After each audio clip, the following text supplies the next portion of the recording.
This is Joseph Carpenter. Today is July the 1st, 2025, and I'm interviewing Dr. David Narrett. This interview is taking place in University Hall on the campus of the University of Texas at Arlington. It is sponsored by the UTA Department of History and Geography and is part of the Voices Unscripted collection. Thank you for agreeing to be interviewed. Appreciate it. Where are you from originally, and tell me a little bit about your growing up? Well, I'm originally from New Jersey. I actually was born in the city of New York. My father had an obstetrician for, my mother had the obstetrician, but my dad had something to do with the choice too. So I'm one of five boys, four brothers, including a twin brother. And we were all born in Columbia Hospital across the George Washington Bridge, but my parents lived in Passaic, New Jersey, which is about 12 miles from the city. And then when I was 7, they moved to the next town adjacent, Clifton. And so those were my formative years. And I went to public school, beginning in Passaic when I was very, very young, kindergarten, first grade. And then in second grade already, we were in Clifton and in the public schools there, and going through then what was called junior high school after elementary and high school, and graduating Clifton High School in 1969. When I was just turning 18 or about to turn. So all brothers, no sisters? No sisters. Really, perhaps we could have used a sister. I think that would have Your mother might have thought that. I think that would have been healthy. And, you know, it was, I don't know, my mom did it because she's a wonderful artist. And she did go to college at NYU, and she used to take the train from Passaic to go to NYU in the 40s. And I remember her telling me a story of how when she heard the news that FDR had died and she was on the train, she cried, which brings up another memory to me. And, you know, and then... being one of five boys in the household, I had an elder brother, twin brother, and that's a very close relationship, and one of love and some degree of rivalry, I suppose, and inventing your own world, kind of.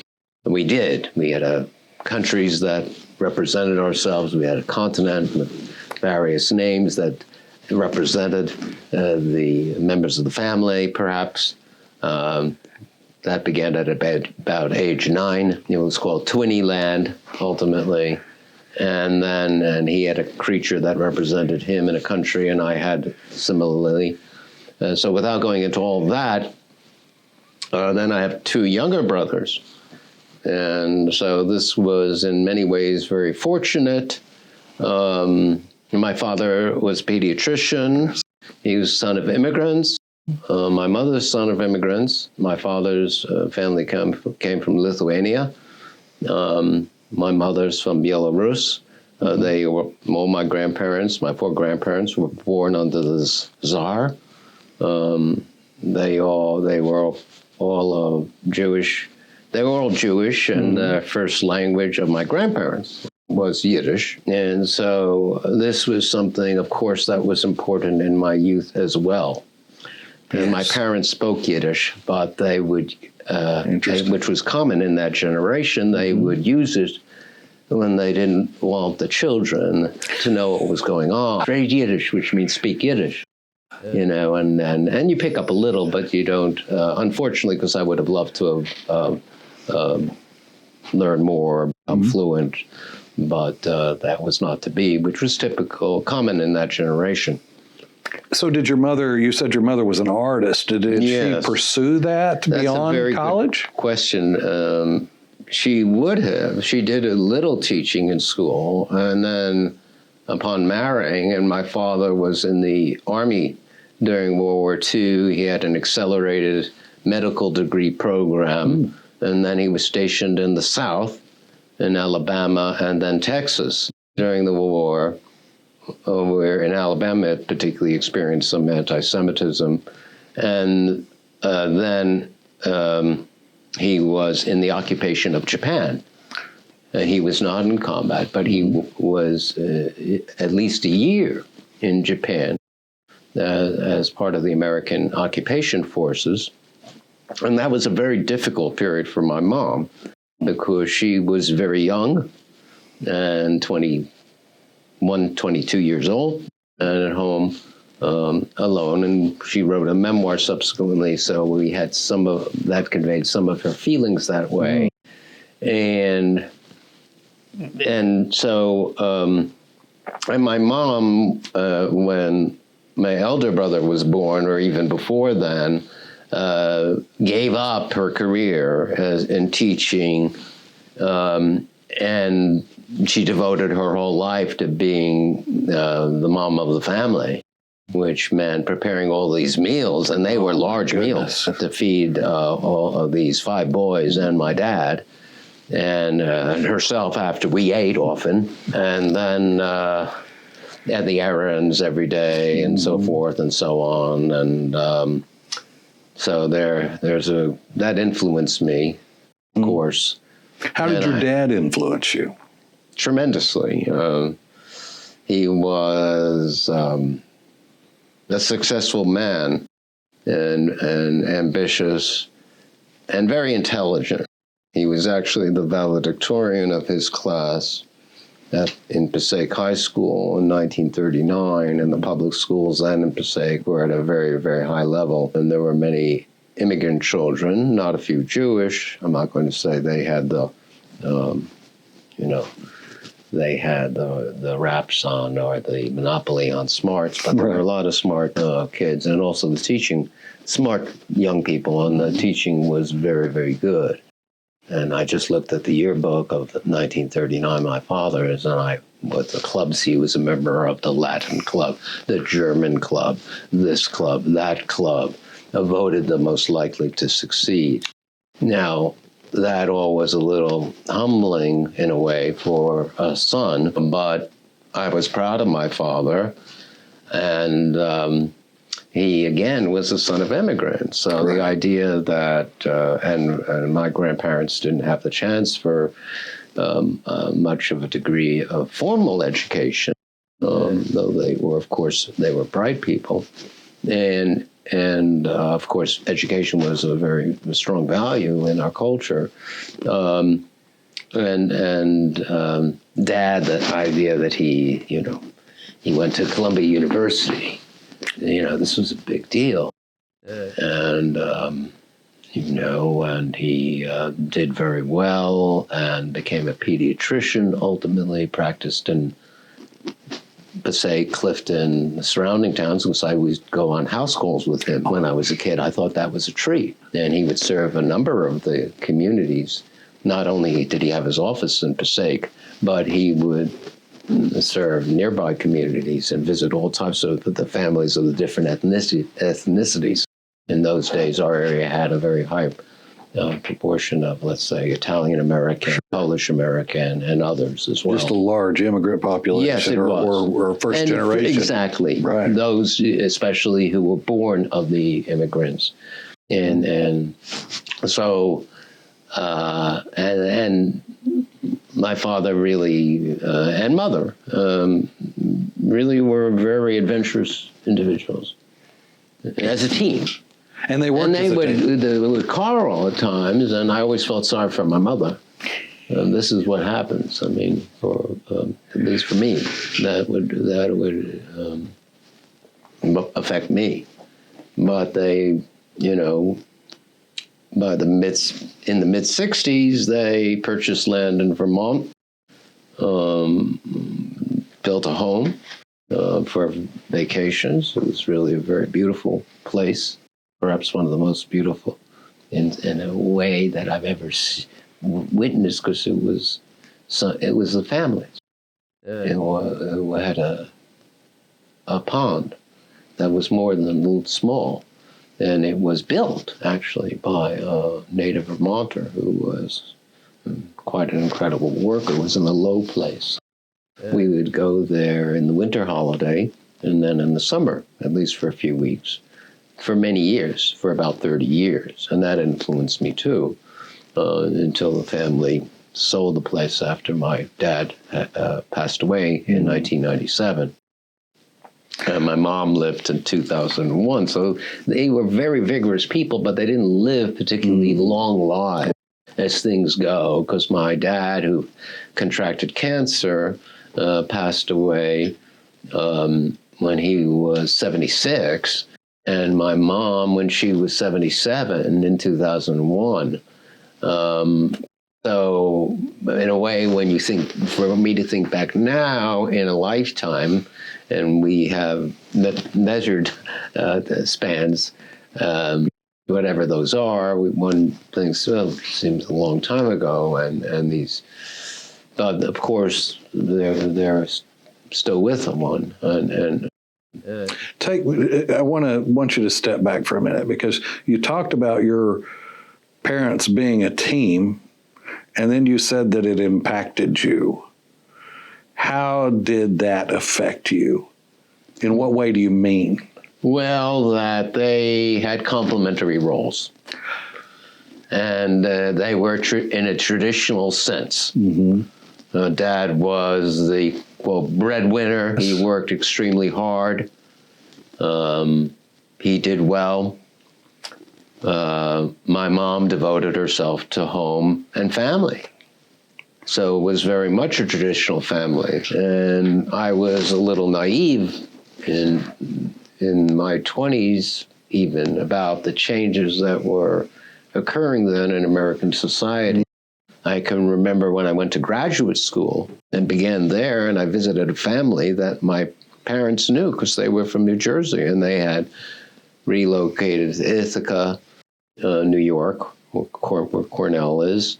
And I saw the man was cooking, and later on he was also washing dishes after, and it really even surprised me a little.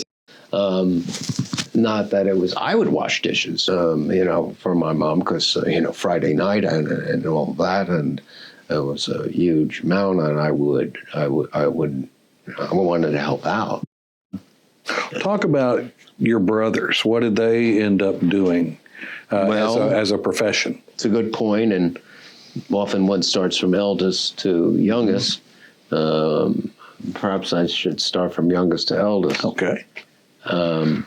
Matt, my youngest brother, Matthew, is a successful doctor, medical doctor as well. He moved into the field of geriatrics, and he had very fine degrees from schools in the East. I don't like to brag about these schools but Yale and Harvard, because I know what they are, and my opinion of them as universities today is critical. But in terms of Matt, he did great. He did wonderfully, and he began in private practice, and then in his 30s, at a certain point, he became a chief medical officer of a company that has retirement homes. Okay. And he's done that for much of his career. I see. And they may have 25, 26 communities in the United States, from the Northeast and a few in the South, and as far west as Kansas. And he's near retirement now, and he's a vigorous, pardon me for getting excited there, he's a vigorous 67, or will be 67 this year, youngest brother. And then my next youngest, who's 4 years younger than I am, my youngest brother is 5.5, 6 years younger. And then my Seth, who is 4 years younger than I, became a school psychologist and had a career in New York State, upper New York State, Western New York, as well as New Jersey, before he retired from that. and he lives in Frisco with his wife. He came, and they came here into about 2013, 14, and that was the first time I had any family in Texas. And I'll say a few words about that. And then my twin brother, also an historian such like myself, and a PhD in history. So we have a lot of genes in common. I would say that so. He received his PhD, in fact, from Harvard, and was in British history, modern British and diplomatic history of the 20th century. And working on the 20s and 30s, and I felt, reasonably proud of him, and I still do, about his what he's was able to achieve. But after he received his PhD, he decided that he wasn't going to do the job search and live anywhere, and there were very few jobs in the period in liberal arts and history. So he entered the business world. And he became, his career was focused in public relations, speech writing. He's a very fine writer, and did well. And he had to retire at a mandatory age of 65. And we're very similar physically, because we're identical twins. Whereas I, in academia, could go on, and I was glad to have these years, because I didn't even think of retirement when I was 65. Most people do, or many do, understandably, but I didn't. And I am now 74. I've turned just this last month, or May, 74, as Zachary did. Zach is my twin brother. And then my elder brother, who I mentioned last, perhaps because he's the one who's not with us, that he was a PhD in English literature, Eugene, at Columbia, and he was a remarkable individual, very very bright, extraordinarily, in my view. Very creative. He was very good in music, played the flute. He was an artist as well as being an expert in literature, from Shakespeare to Shelley, and yet he wasn't generally a happy person. Unfortunately, things happened that were difficult, and he was married but had a difficult divorce. And had the one son, Gabriel, who has done well despite that very difficult situation. And Eugene, tragically, my elder brother, who was born in 48, 2.5 years older than I, he was killed in a hit-and-run accident where he was simply a pedestrian. And he was visiting a Vermont town where he was showing his art. He lived in Massachusetts. So he was just visiting this art gallery where his art was being shown in Brattleboro, in southeastern Vermont. And by tragedy, when he left that show that night in December, he was just crossing a street and struck by, there's a blind spot there, as I recall, but the driver didn't stop. He just ran, and my brother over. It was really a case of murder. And, that was in 2013. So Eugene was only 64 then. And while, and he was vigorous physically, He had a similar build as I do, as my twin brother. We tend to be fairly, my youngest brother's a little taller, but my twin brother and I and Eugene were on the slender side. And so he was not saying anything about weight, I understand. but he was in good health, and he would have doubtless lived a long life. But so that really had an impact on me. Sure, but I will say just one thing on a positive note related to Eugene. His son, Gabriel, my nephew, despite all that tragedy and the fact that his mom died of cancer when he was in college at Michigan State, married, and has 3 boys. And he's in his late 30s. Yeah. So I'm so happy to see Gabriel succeed, Gabe, and be able to make a good marriage after his father had this tempestuous divorce, you know, right. And so all of this affects me.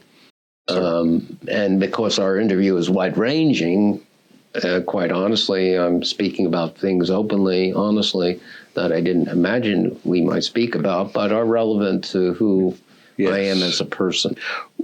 That brings me to another question. Your parents, as you mentioned, died in their mid-70s. Now you're approaching your mid-70s. Yes. How does that affect you? Does that cross your mind? A little. I will think of it a little more if I, God willing, I'll be 76. And because that's when my father contracted the cancer. And one thing about my dad is that he did not, even as a physician, he did not have a regular physician of his own, which is hard to believe today. Sure. He was a very, confident man, and he didn't like any degree of dependency. Not that he, and he was in reasonable health, and he'd perhaps see a specialist about if he had some injury or something, but that was very rare. And so the cancer was detected a little late. He had prostate, but that was not the reason of his death. And he, without telling you exactly what he said to me, I will say that he called each of his sons the day he died. He made a point. He knew he was dying. He was at home in North Jersey. And he called each of us on the phone. So that's something is just so powerful. And he said some beautiful things to me, and I reciprocated as best I could. And that really, of course, stays with me. And he even, because at that point, my former wife and I had lost our first child just a few weeks before my father died. Oh. And this was from a birth defect that we didn't even know about before he was born. And we named him Samuel after my paternal grandfather.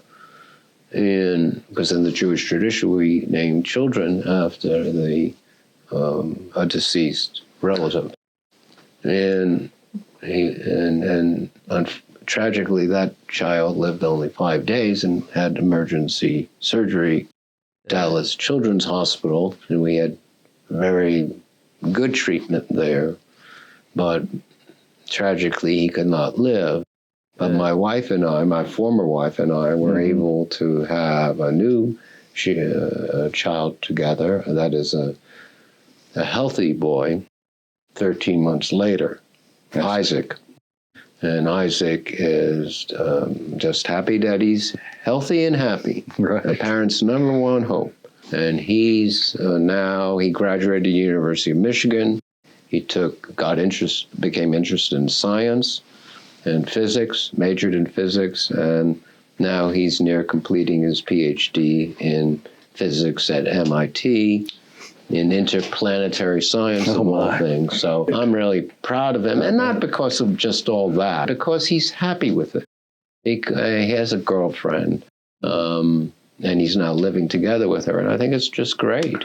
Talk about your son is leading me back to this question about your own childhood.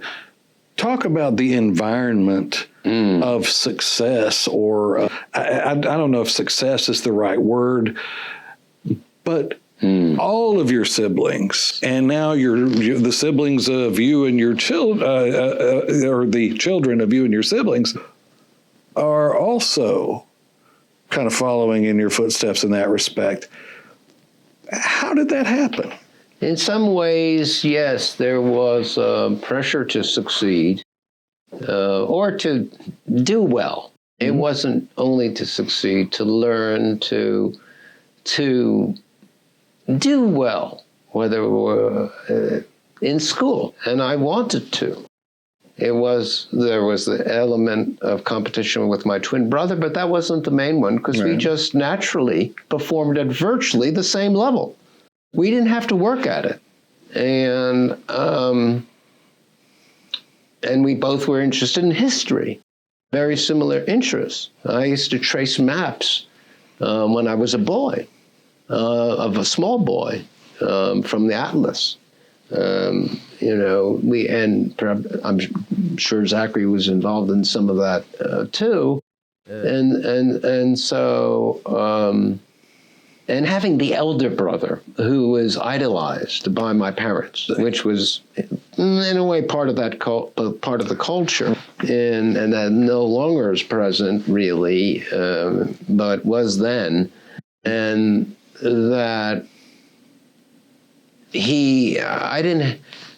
think that was tough on me in some ways.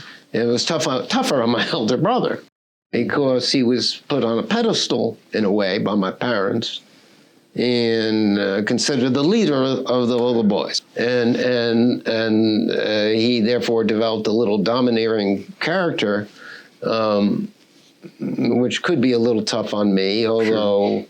Later, as an adult, we became close, especially in the last decade of his years. And I would visit, when I was doing research in Massachusetts, I would visit him at his home. And Gabriel was there in the summer, his son. And so we had some very good times together. And there was anyway, it was something that really influenced. I felt, it was a family of closeness and togetherness, and yet also of some pressures, honestly, and not only to succeed, but to, let's say, conduct oneself in a certain way. So you graduated from high school in 1969, you said. That's a fairly iconic time in America. Talk about what it is to be a high school senior, a college freshman in the late 60s, and how did that impact you? No, greatly. My parents were politically liberal for that day. That is, they were in the Democratic Party, as 90% of American Jews were. And they were not radical, of course, but they were... they brought some of that heritage of social equity into the home and the ideas. It's not that they were perfect people, they were not. But these were their beliefs. And we had discussions about politics at dinners or on vacations, or my father was reading the New York Times every night. And so that was important. As for the late 60s, it was a time of dramatic change, rupture in American life. The Vietnam War, of course, was a great cause of that. And I was a student who opposed the war in Vietnam, and going to Columbia University, I was attracted to students who felt similarly and who protested on campus, and even would, in the first year of '69, resort to blocking other students from going into certain buildings. And I remember one episode where a young guy who was crew cut, and he was not a member of our group, on my 10th floor of John Jay Hall, which was the dorm. This crew cut young man was determined to just get through to class. And he was going to break through this chain, this line.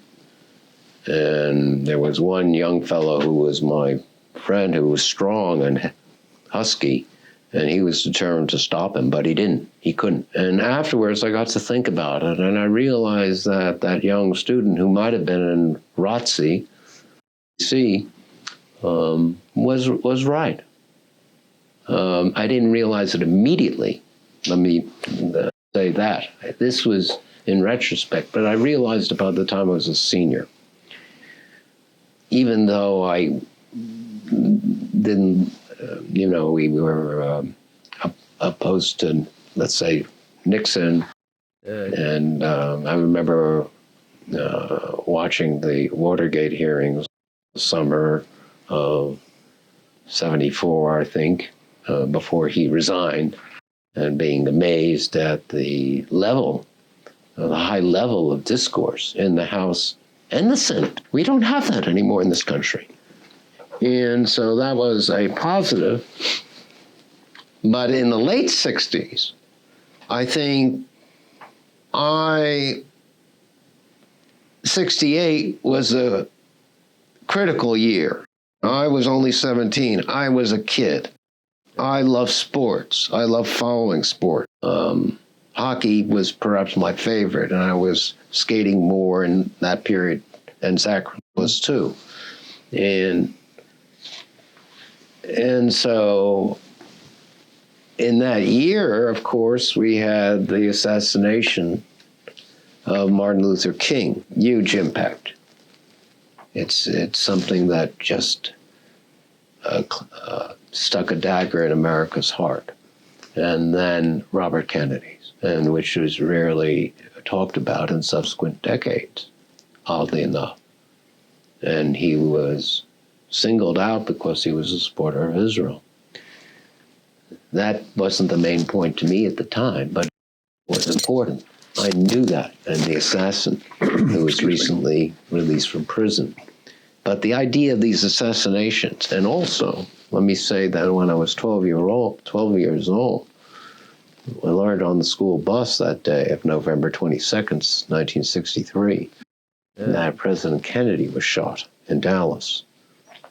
And I remember getting off the bus right in front of our house, and my twin brother, and coming across the lawn to the house, and my mother coming out in absolute tears. Absolute tears. She was just heartbroken. It really influenced me. And that Sunday, because it happened on a Friday, we drove to the Capitol from New Jersey. My dad made one uncharacteristic mistake in that he was taking the turnpike at a certain, or I don't know, the park went to the turnpike, but we came to Washington, and that was the key part. And there it's a dark, cold, early evening, and my parents and the children, and I'm 12 years old. My older brother is almost 15, not quite. The youngest of us is only 7.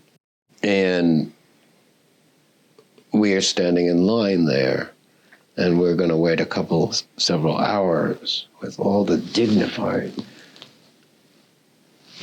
assembled, the quietness of that night, the stillness, the respect, and eventually to walk up the Capitol steps and walk around in the rotunda, the draped coffin with the our flag.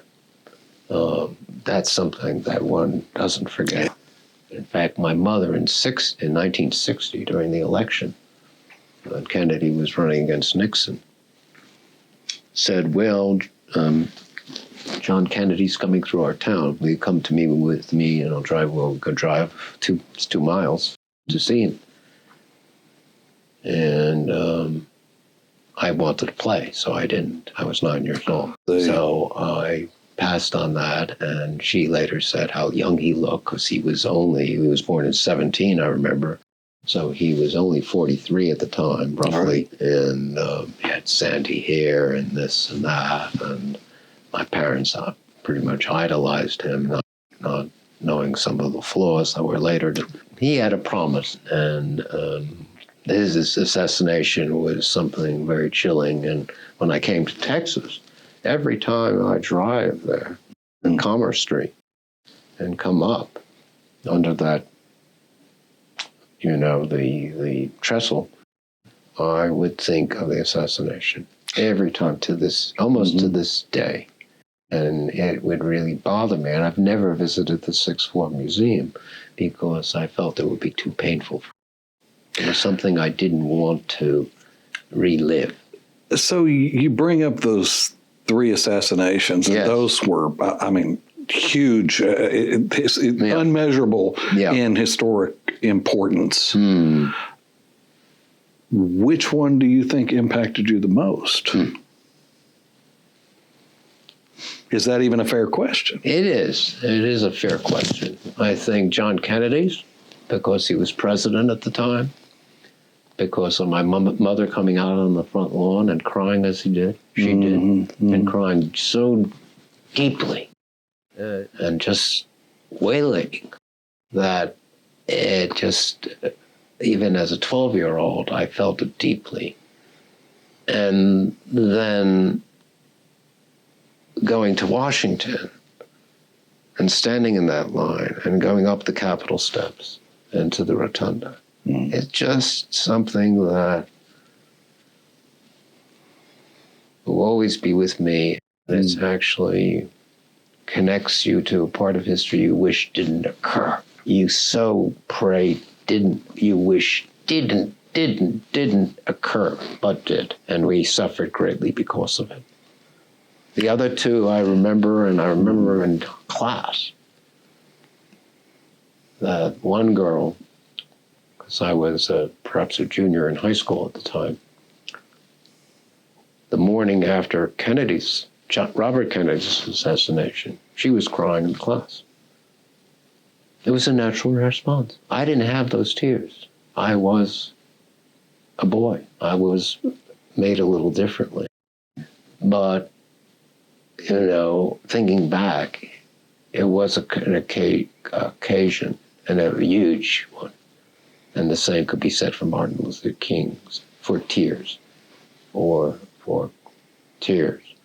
And I wish I could cry more easily. I don't have that, at least, and I don't want to necessarily have the occasions, therefore, but sometimes it's healthy response. Yes. It's a release.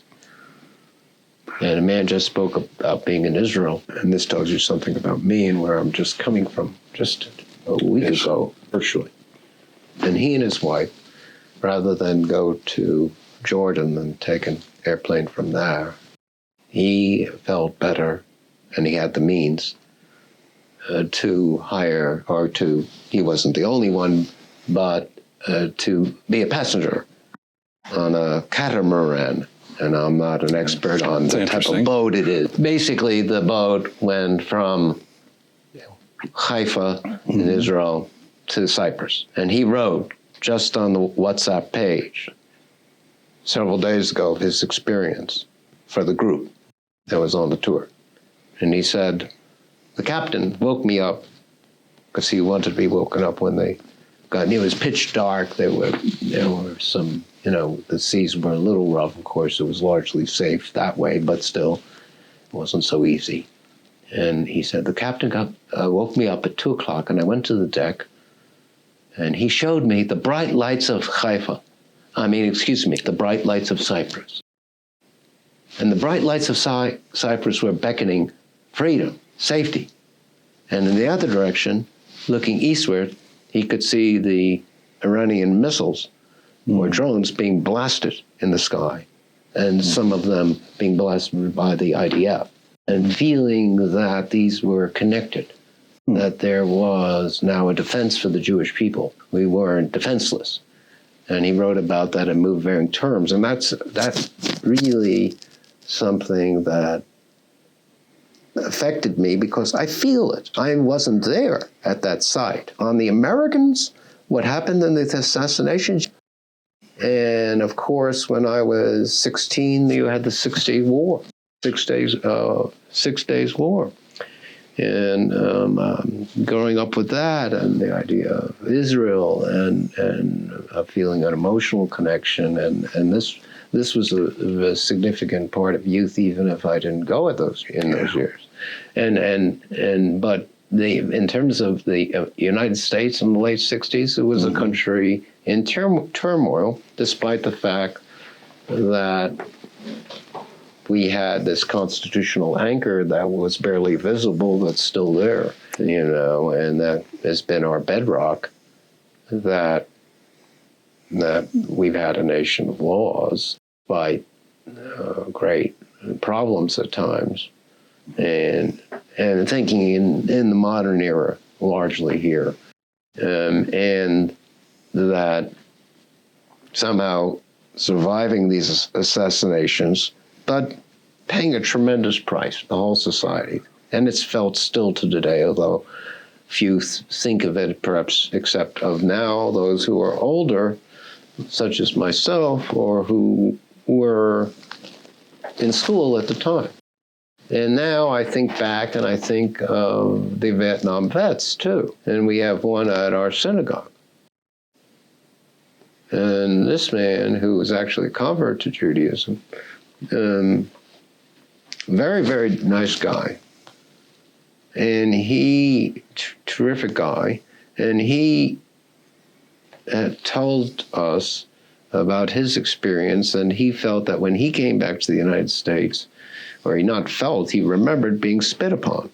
That idea that the Vietnam veterans, some of them were not respected when they returned to the country. This really hurt him so deeply, and he's so deeply patriotic.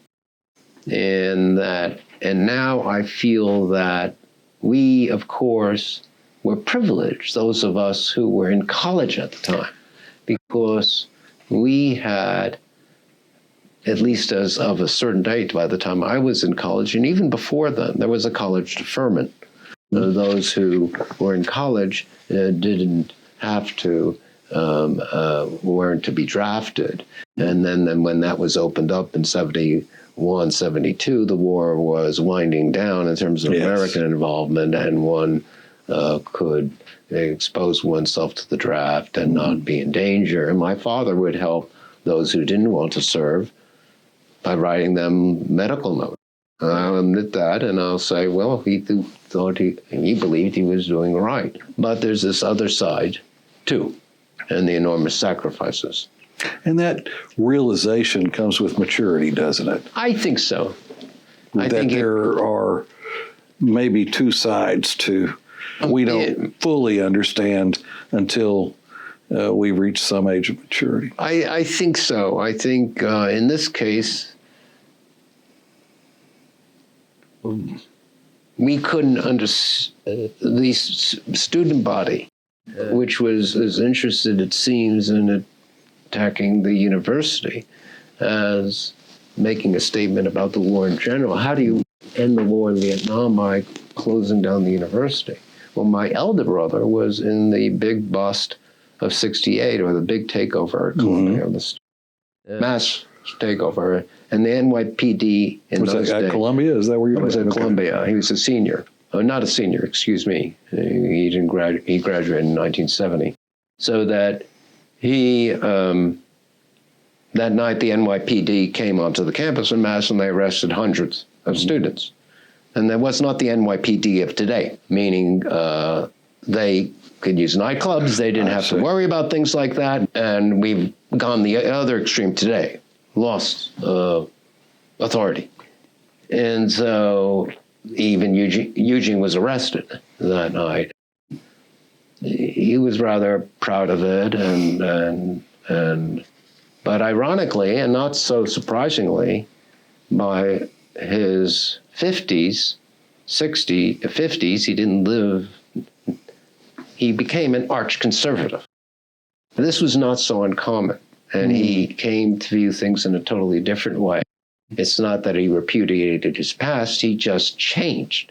And often the changes goes that way rather than the other. I changed too, but not from one extreme to another, more in the middle, but I did become more conservative, definitely, and I'm much more conservative today in my stance regarding American society than I was, of course, as a teen or as a college student, and because this balance between liberty and authority, which is the foundation of our Constitution, and which I have taught for my whole life here, and which I learned from my mentor, Michael Kamen, who talked about the tensions in American society between liberty and authority, and how community and individualism, how do you then cohere as a society? Liberty, authority, you need a balance. Community and individualism, you might say the same. Well, the fact we have voluntary associations in this country, and have had them since the day that Tocqueville wrote about them at great length, is a mark of freedom. Freedom isn't just about elections. People, can have a naive idea about that.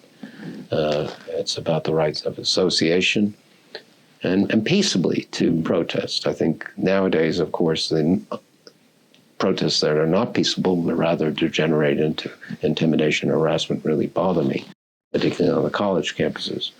But it depends in the interview how, where you want to go with things. But looking back on that era,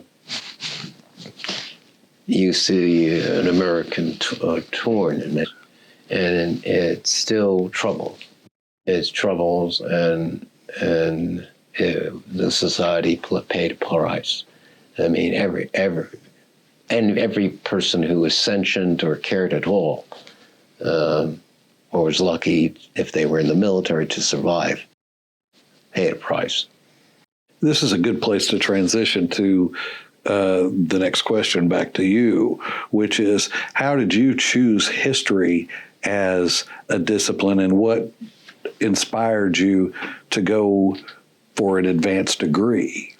Yes, I think that for me, it was reading. I loved to read as a boy.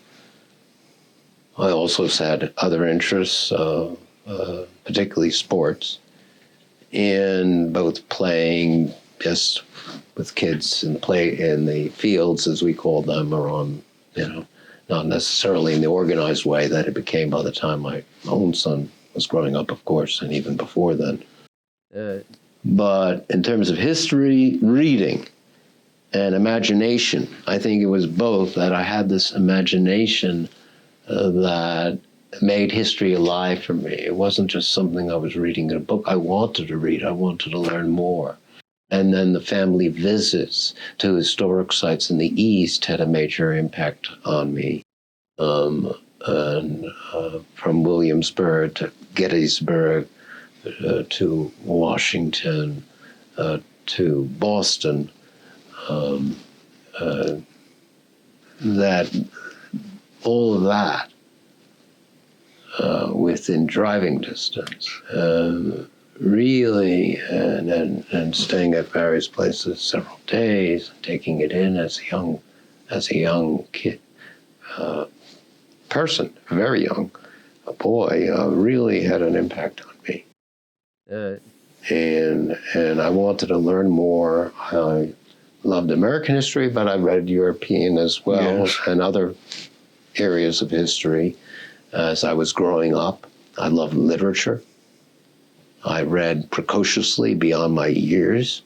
I didn't always understand fully necessarily what I was reading as a back. I was reading, War and Peace in the summer. I thought that was a great delight when I was maybe 16 years old.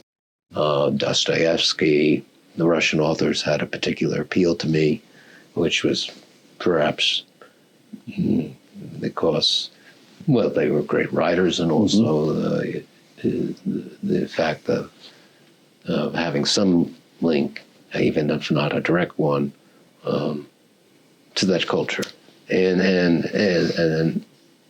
that time. And my twin brother was very interested in the Napoleonic Wars. And so we read that, and about that, and the military history interested me as a boy. Boys often will be interested in it, and perhaps romanticize in their minds or imagine scenes of heroism, courage of suffering, but the suffering part may, except if it's that may not be real, so real to them, unless more directly involved in their family. But I wasn't reading so much about the, let's say, the Holocaust show as a boy. I was not. I later came to that, but I was not as a boy. I was reading other types of, I was reading American history broadly, or and not with any one design. It was what was in the house. We had a good library, and we had Bruce Catton's series on the Civil War, one of Shelby Foote's. So those books were very much alive to me, and others, and that led me to say, well, I knew and I loved history in school. I didn't always love the teacher, but I loved the subject. And I did, both my twin brother and I were particularly good. Well, we were good at it, okay? And both on the specifics and perhaps just, I wouldn't say you have the broadest thought when you're so young, but that you have a sense of the subject. And it's a distinction there, a sense of the subject and of the particulars, and that they really interest you. You want to know more. Is it about just the ability to learn more so you can think you learn more and you know? Well, I don't think so. It genuinely interested me. I wanted to go on. When it was time for college, there was no doubt I was going to be either a history major or political science. I tried a course in political science. It was very, very good. But I decided on history by the time of my sophomore year. In fact, the professor in political science, Richard Pius, emphasized one point in class that I remember to this day. And it was that of Congress ceding its authority to the presidency. And this man was talking about this theme in the early 70s, 1970, because I was a freshman then. And I took that course as a freshman. And it's how true it is. We could see that even in the issue of the tariff and other areas. And so while I didn't become a political science major, that course influenced me. And then we had, in those days at Columbia, there was a course in humanities where you read the classics, the ancient Greek, Roman, to even in the second semester, I don't remember how we read Locke, Hobbes. Well, I'm there talking about the course that was called Contemporary Civilization. There were two courses, Contemporary Civilization and Humanities. So there was, let's say, Dante and you're a freshman. So I thought of it as something exciting and something I learned from. Yes. And we're reading Sophocles and Aeschylus and this, but I can't say that I had the depth of understanding. You just don't. I mean, a few do. And there's some very, very precocious young people who think beyond their years. But I can't say I was one of them in that area. I appreciated what I was reading. I remember the phrase in Homer, the red, dark sea, or the, it might not have been red, but a color. And the wine dark sea. I remember that. If you yes. Bring something with you, it could be the story of the Cyclops. It could be something else. You're enriching yourself. And that was part of learning about Western civilization.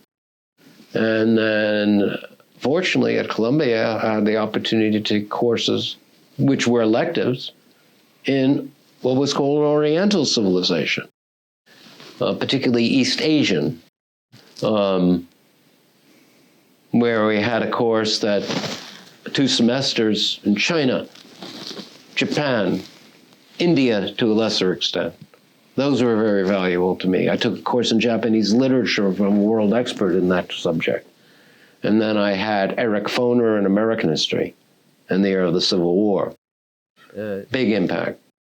And then it was how he taught and how he made, obviously, the subject come alive and something more than that. And reading his book, The Free Soil, Free Men, Free Labor, when he was a young professor. Exciting. And then Fritz Stern had a major impact on me. I took 2 semesters of his European history. Fritz Stern, as a boy, was a refugee from Nazi Germany.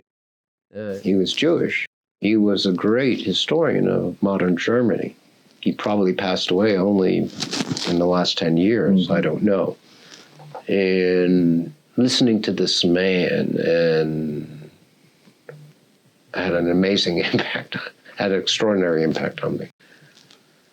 I was close in that, in some ways, I was following a typical pattern of the second generation, because I think of my parents that way, as they were the first generation born in this country. But I think of the immigrants in some ways as the first generation. And some people vary about that. And here in my generation, because my parents were so following the path of assimilation. And now my dad grew up in a religious household, very much so. And he, through high school, he would perform one of the rituals in the morning that an Orthodox Jew does, which is to wrap the tefillin, which is the black cord and straps, and then you put the little box with something of the Torah on your head. So he would follow his father and he'd do that. And then in college he stopped. And my parents always felt deeply Jewish, but they didn't bring us up in the observant way. And that was complex, actually, because we would begin Hebrew school after public school on Monday afternoon, Wednesday afternoon, and Sunday morning. And from age 9 to 13, when you're going to be bar mitzvahed. And obviously, through those years, I'm with my twin brother all the time. And at first, we really, and the shul, or synagogue, because we still use the old Yiddish word, I still use it today for synagogue. I don't use temple, I use shul, which is the Yiddish word for synagogue. So that we went to the Orthodox shul for Hebrew lessons. My parents didn't know from Reform. I mean, I'm using colloquial English. I understand. Here. They didn't know from Reform. Right. They weren't Orthodox, but they didn't know anything. They didn't really even, my father didn't respect Reform, even though he wasn't even observant. So there was some let's say inconsistencies, but that were part of the common at that time. And then the Orthodox shul was the nearest in our neighborhood. It was less than a mile from the house. We used to bike ride there if our mother didn't drive us, or whatever it was. And so it was, and Zachary and I got something religious as boys.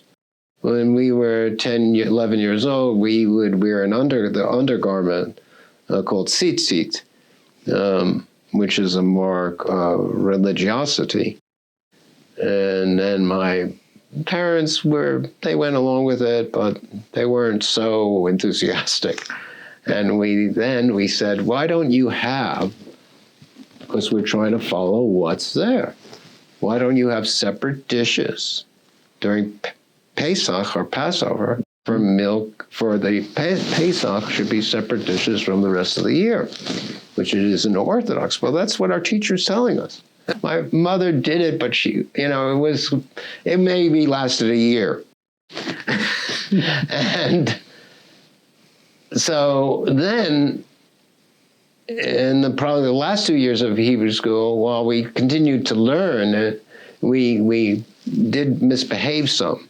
I'm not going to say because we were so much encouraged on the religious route, but as boys, and we'd get the teacher would write a note on how Zachary and David and Zachary were that day in school. And my father kept one of them, in which Mr. Weiss wrote, David and Zachary were both good today, and please feed them the same medicine tomorrow. Next time. That's wonderful. So, and our bar mitzvah was great. I mean, we loved performing, Zachary and I, and we did our one of the readings together. We chanted it, and then you don't lapse immediately, but that wasn't as much a part of my life in subsequent years, although it gave me the learning, it gave me a foundation that I could come back to later when it became very meaningful again. It never left me fully, but I wasn't observant. My parents weren't keeping kosher. They weren't, and when I look, they weren't lighting candles on Friday night, which my companion and I, Maxine, do, and we enjoy that, and she enjoys that. And I can say a few more words about that later, perhaps. And I, now being a member of the shul in Arlington, or the synagogue here, is very important to me. I live in Fort Worth, but I come here to this particular synagogue, which is a small one in Arlington, just down Center Street, because it has a wonderful feeling. Many of the members, it's not because of their age that I'm there, but many of them are similar age as myself. 60s, 70s. We have some younger people. We have some people who have converted to Judaism, which is wonderful. And that's been very important to me to feel more connected here, even now. Do you feel like your parents, maybe particularly your father, felt the need to assimilate more than to be observant? Is that a fair statement? Oh, yes. Okay. He definitely, it was something he came to naturally. It was not a decision of a moment. It was a path he took. Columbia led that way. And he had Jewish friends. His closest friends were Jewish at Columbia, right, but they were from liberal backgrounds. One of them went to the same ethical culture school, which was even more liberal than Reform Judaism, but as an offshoot of it, as the great Oppenheimer went to that school. And that's a terrific biography of Oppenheimer by the two historians, Sherwin and the other fellow, Robert Oppenheimer. So my father's closest friends were Jewish at Columbia. And that is after he graduated, or I'm not sure exactly the timing, when he changed the family name. It had that was a significant point. Of course, I wasn't around yet, meaning this was circa 1940, 41, and I had a great uncle who had changed the name, because our family name, my father's name, my mother's is Garber, my father's was Narotsky, Narotsky, as it's spelled. And so Dad changed the name to anglicize it, or anglicize, I think of. And I'm told that my grandfather wasn't terribly pleased with it, but he deferred to my father. because he was the one son. He had two sisters. So he was on the, pedestal. Go back to that cultural thing, right? Really. So that, so he changed the name and he thought of the spelling Narrett like Barrett or Garrett, but I always joke, you could have been, how do you pronounce the name? It's somewhat arbitrary. It's Narrett, and I'm David Narrett, and that's fine with me. I'm proud of the name. But I'm also David Narodsky, in a way, and I have that because that's part of my heritage. And my great uncle, who I knew very little of because he was one of my great uncles, estranged from my dad, became an important Reform rabbi, eventually in Miami, and he had changed the name to Narrot. So I don't know if he did that before my dad did the changing of the name. And Dad chose his own way of doing it. It may be, I'm not sure. So he's influenced by his cousin, but he did it on his own. So and that's fitting in, not standing out as much, not wanting to be labeled. That was fairly common for first generation children of immigrants want to blend in. And so, and it wasn't just a Jewish phenomenon. It was Italians and French and Germans and on would anglicize their names. I think it was extraordinarily common among Jewish immigrants, partly because of Ellis Island, partly because of the clerk there and who was writing down the name and wanted to simplify it, and also because some of and then too there was this change over time, which my father's generation would commonly do, not as the rule necessarily, but it was common, or it might come in the next generation. And so you have so many, and I can often tell when the names changed and that it had Ashkenazic roots, let's say, Ashkenazic Jewish roots, of the Central Eastern European Jews, in my case from Eastern Europe. And so it was... Perhaps Dad did something that was wise. I can't say he didn't. If I had been Narodsky, would my life have been slightly different? I don't know. But it'd be interesting. But I do still think of that.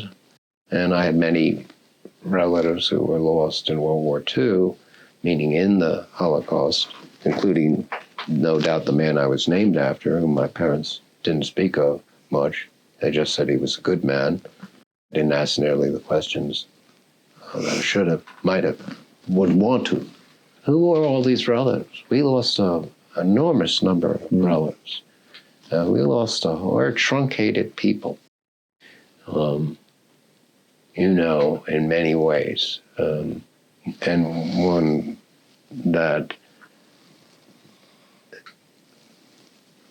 is if those who think about it consciously are coping with it, some just ignore it, some just, are no longer thinking about it, or how will the young generation think about it? Well, I, being born in 1951, was only 6 years after World War II ended.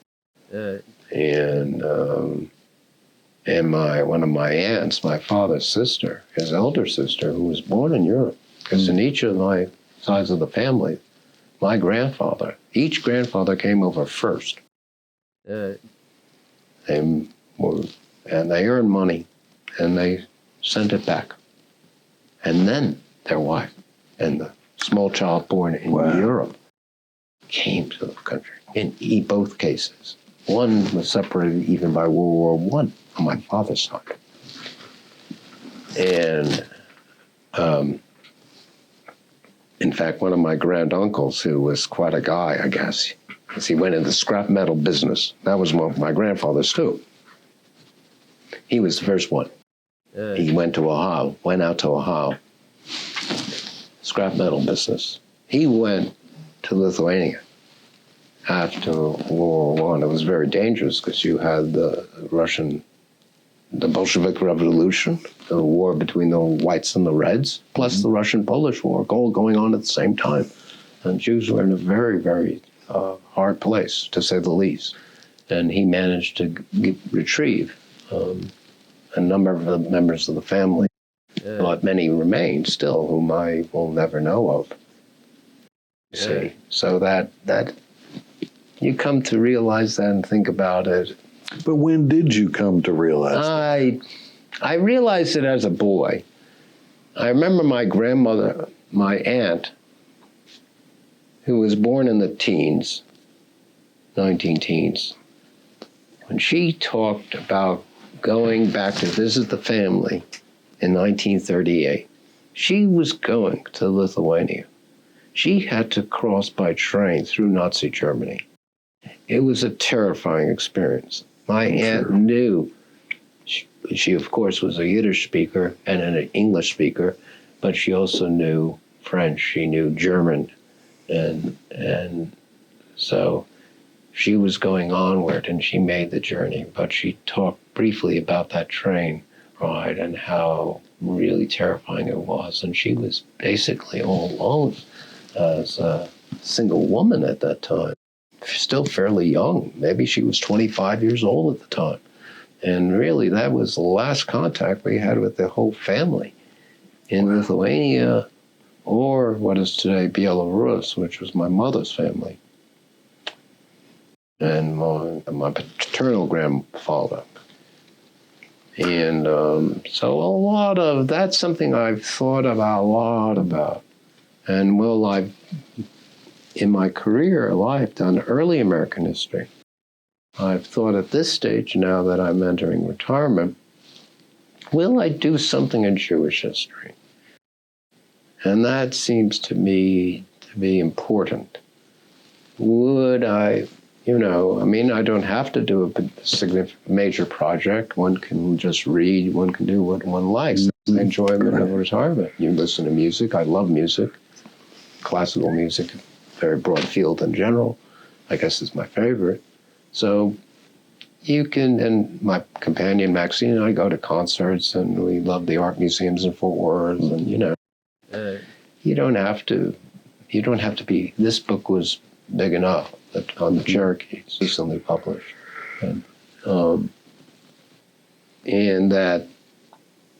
But I think if I were to do something in history, it might connect the Cherokees somehow with some aspect of Jewish history, not as an exact parallel, but something. I've thought about it. I haven't arrived at the idea. Let me ask you, when you finished your PhD in 81, correct? That is correct. From Cornell. And then you were searching for a job. How did you come up with UTA, or how did UTA come up with you? I don't know which one to which. It was really a combination of those, and nothing that I expected at all, because and my experience at Cornell was so important to me, and I love living in Ithaca. It's a pleasant town, and the university in its main campus has views of Cayuga Lake, and I love the Four Seasons and the winter, and so it was a good place for me. And then again, there was a great history department.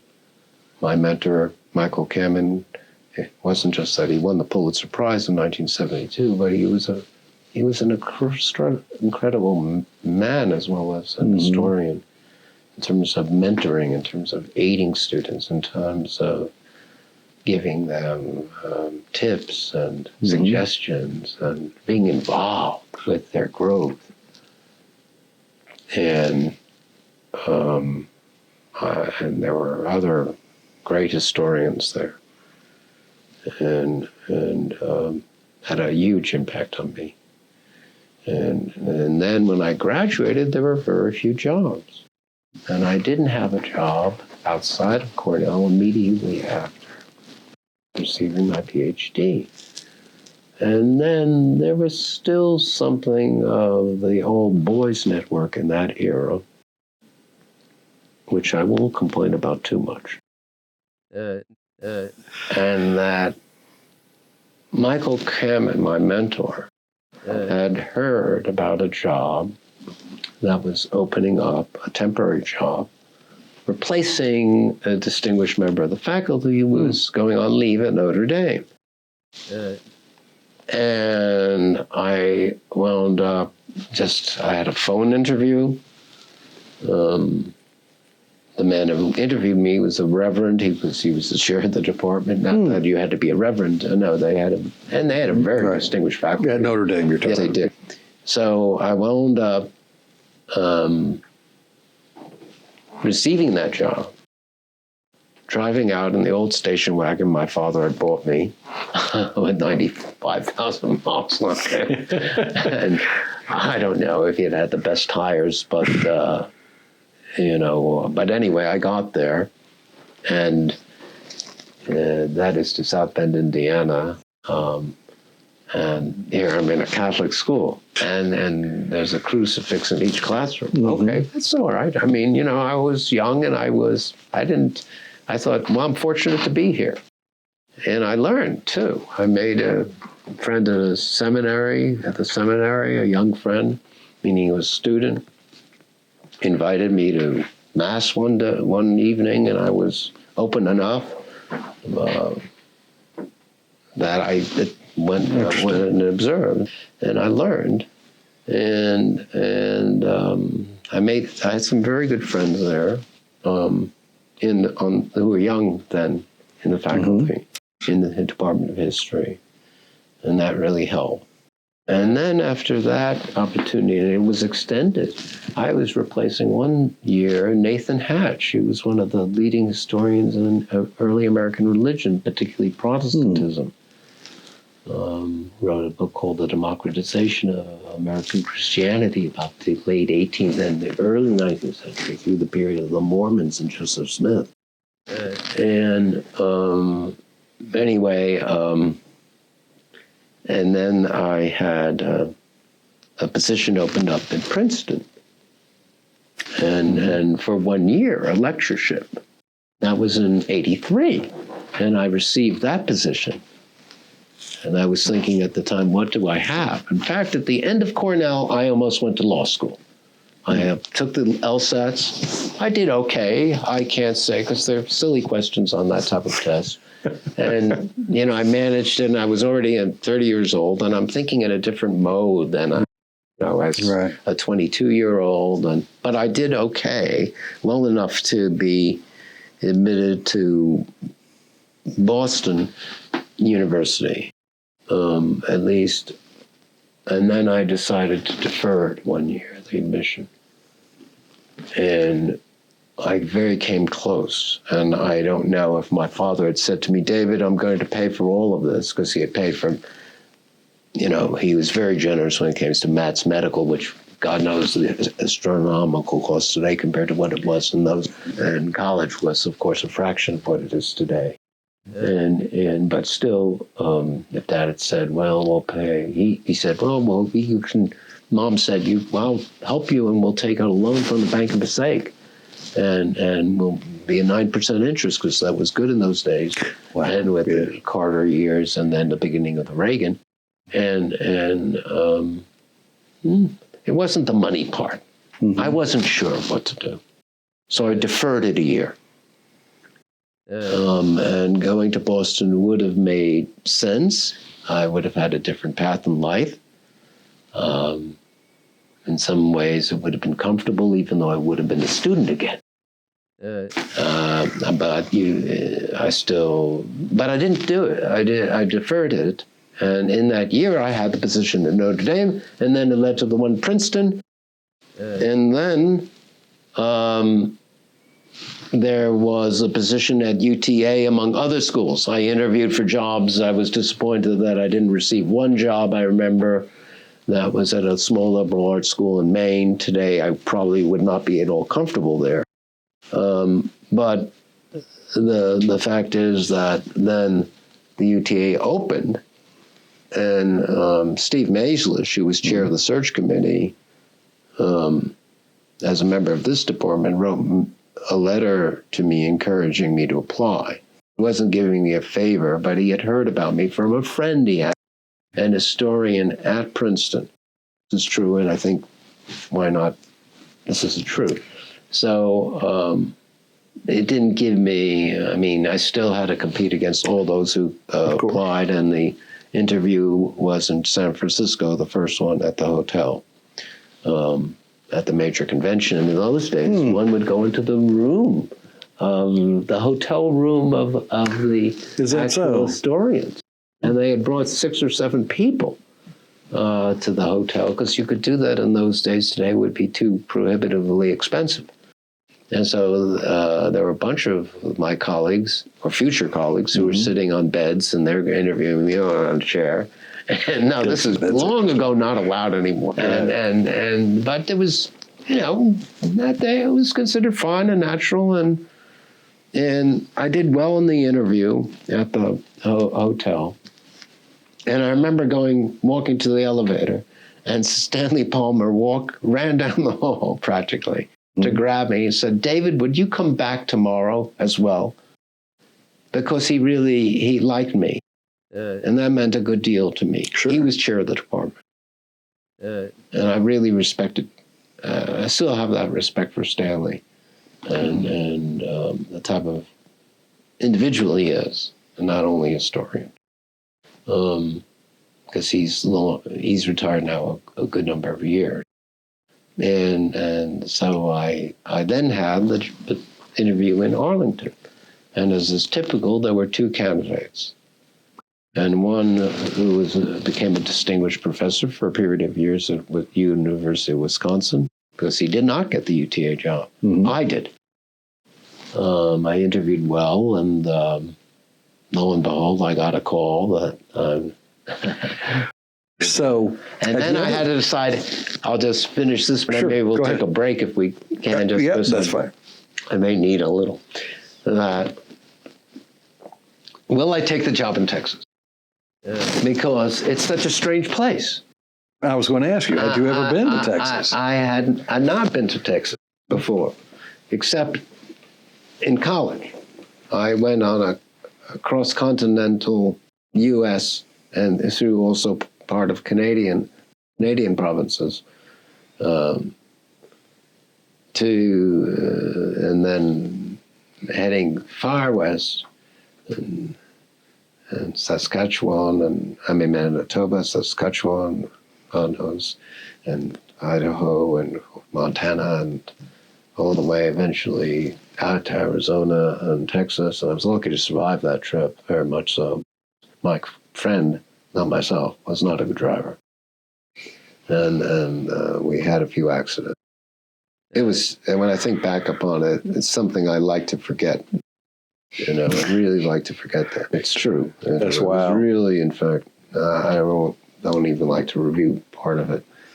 I was lucky. And I think that, and this is while I was at Columbia as an undergraduate. So that really wasn't being in Texas driving across it. I do remember on that college trip going through Mississippi, and we'd stay overnight at a place to camp. And then one day You were camping? Camping at a little restaurant, which was just a local place, eatery, nothing fancy about it, like the restaurant in town, Main Street. I remember one guy coming over and saying and mocking us. He said, what are you 2 long hairs doing down here? And I said, well, wake up, David, you're in Mississippi, right? Sure. This is 1971, perhaps. And And he said mockingly to his friends, "You take the brown hair and I'll take the red head."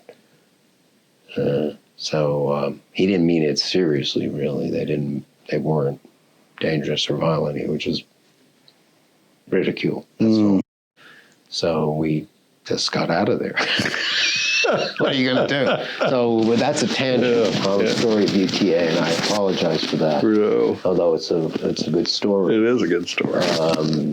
The point about UTA was, would I take the job? And in fact, my mentor, Michael Kemen, had a big influence on me. Well, I called him. We spoke on the phone. I was at my parents' house in New Jersey. And he said to me, "David, it's a career." That's insightful. So not realizing what all that would mean at that point, because I was I was 32 years old. I decided to take the job. And I remember driving to Texas, of course, from New Jersey in that station. And I stopped, made a point of stopping in, let's say, Harper's Ferry, Lincoln's boyhood home in Kentucky, the Hermitage in Nashville, where I had a chat with, by chance, the editor of the papers of Andrew Jackson. He happened to be on the grounds. I don't know. I came across him. He was very, very friendly. And he said to me, "David, the South is different." That was interesting to me because he was from the North. But he didn't go on about it. He just said it's different. I think I got his drift at the time. And then I stayed in Arkansas and drove, and then into Texas. And I remember just the fact that it was August and it got hotter. And the land would gradually, as you know, rise, but so gradually that there were no real hills. But you were increasing in elevation higher to eventually in Fort Worth 700 feet, right, above sea level. So it was just, I felt, I'm in a different world. And you a world without Arlington, 4 seasons, right? That's true. It is. And I didn't, it was very hard for me. Somehow I did it, and I give myself some credit for it. I made friendships, and that was a huge part of it. Plus the Wayback team, which was our softball team. Department softball, which Bob Fairbanks, who retired a few years ago, and I hope he's doing okay. He was our captain, and we played together for a couple of decades. And I would play second, Bob would play short, and so occasionally we'd turn a double play. and the fact is that there were these types of things that made me feel at home, or more at home. Although I think there was a difficult transition, and because I was the only one of the 5 brothers who was really west of the Delaware practically, let alone west of the Mississippi, because my other brothers were living from Maryland to Massachusetts. And so they could be home in basically a 4-hour drive, meaning northern, to see if they wanted to see my parents. And I was way out there. Now that was hard because I was very knitted to my family, and I don't know if that's a good place for a pause. Well, I think so. I want to ask one more question before we pause, and that is, when was the first time you used the word y'all? That's a great point. I learned it, and I think it's a really good word, useful word, and I like it. And once I used it at a softball game, and there were kids who were there while we were, warming up or practicing. And I said to the kids, and George Green was there, who's a real Texan, and I just saw him at the when I had a little shindig for me when I retired. And he's now 86, I think. But look well, real well. And so I said to the kids about, you all mind yourselves now. And George Green said to me, David, you said that pretty darn well. And I said, look, hey, You've arrived. I've arrived. And ironically, you know, well, that's a bigger question. I mean, because which we can get into later, that this feeling of being at home in Texas came to me gradually and not without some difficulty and missteps along the way. Right. But it did arrive, I'm glad to say, and I feel, you know, we and I said this prayer at our awards dinner. There you go. I said the Shehecheyonu, which is we are. It's not I am grateful. We are grateful to the Almighty to have reached this day. We're grateful to have reached this day.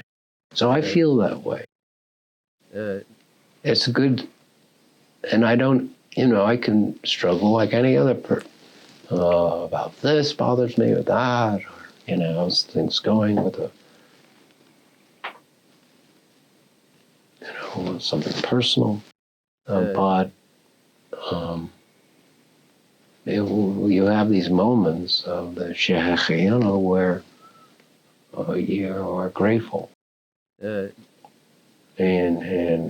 that's, and you're thankful, and I feel that way about being here and chatting with you.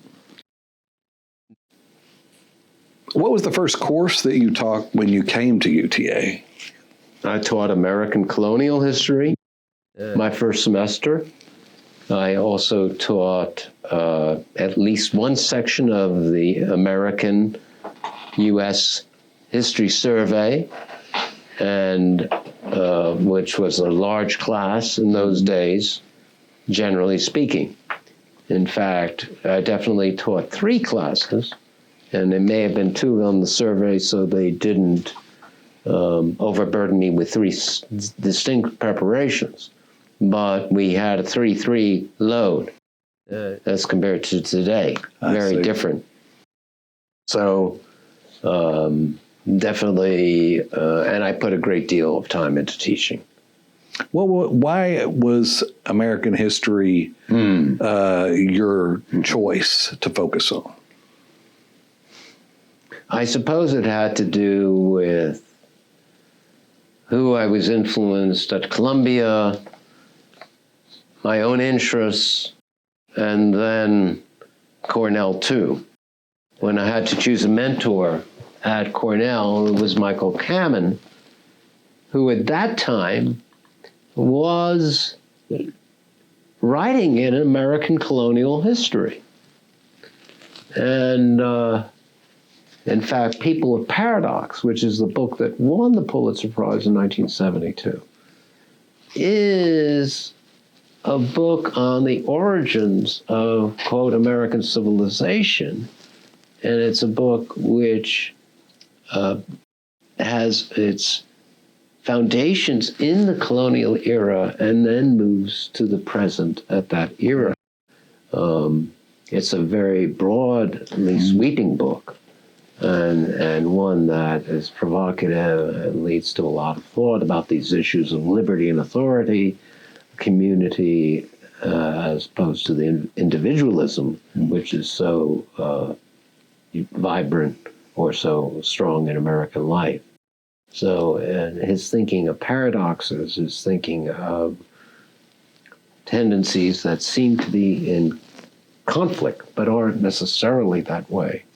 Dichotomies, not always the strictest dichotomies, ambiguities, led me to appreciate more the complexity of history.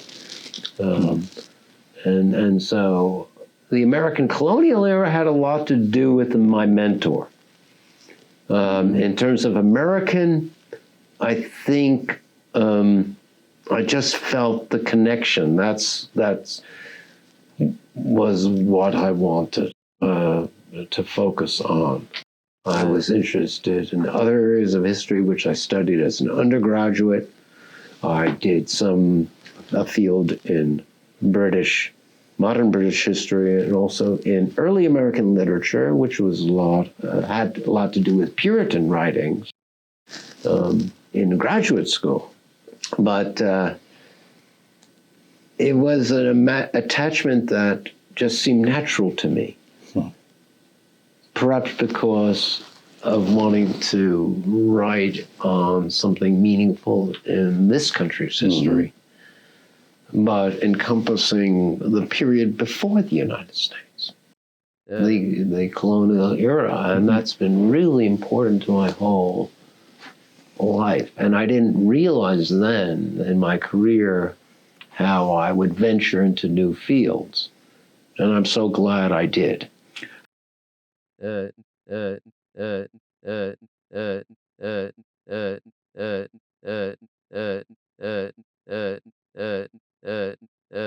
did you become interested in Native American history? It was a process. It was reading Native American history to some degree as a graduate student. And it was a field then really blossoming. And then as an independent historian teaching the colonial era and needing to understand more of Native American experiences in order to see the subject fully. And it fascinated me. But I didn't aim to become an historian of Native America so much as after my first book, which was tightly focused on inheritance and family life in colonial New York City, and had a lot to do with the Dutch colonial experience. When that project was done in the early 90s, and this had a good deal to do with my living here in Texas, I decided to venture into frontier borderlands history. And this became my métier. This became my overriding interest as an historian from roughly 1993 to the present.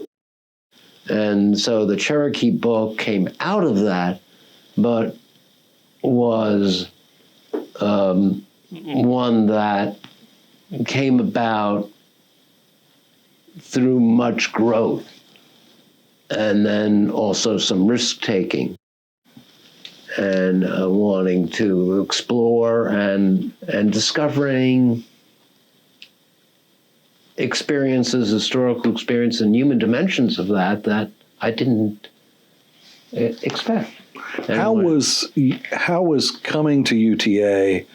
You had already been a professor for 3 years, a visiting professor for 3 years, either at Notre Dame or, as you said, Princeton.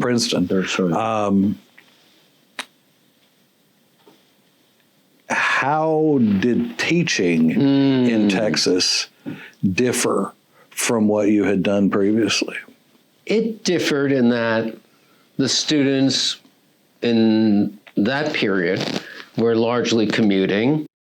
It was probably 90% that way. And the students had jobs outside of school, very important.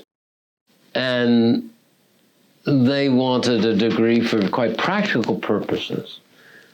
And we were, in a way, not only teaching as faculty our specialties to those interested students, and we had many more history majors in that period than we do today, but we were servicing the large survey classes, which were mandatory. Then called 1301, 1302, same thing as 1311, 1312 today. American history writ large from the pre-Columbian period through the Civil War, and then, of course, from Reconstruction to the present. or trying to reach the president. And so that was a major undertaking. And I found that the students weren't quite ready in the survey for, it wasn't simply the amount of reading I was assigning, but some of the challenging nature of text outside of a textbook. For example, my first semester here in the survey course, I assigned Richard Hofstadter's American Political Tradition, which is a beautifully written book and highlights figures from Jefferson to FDR as part of what Hofstadter calls the American political tradition.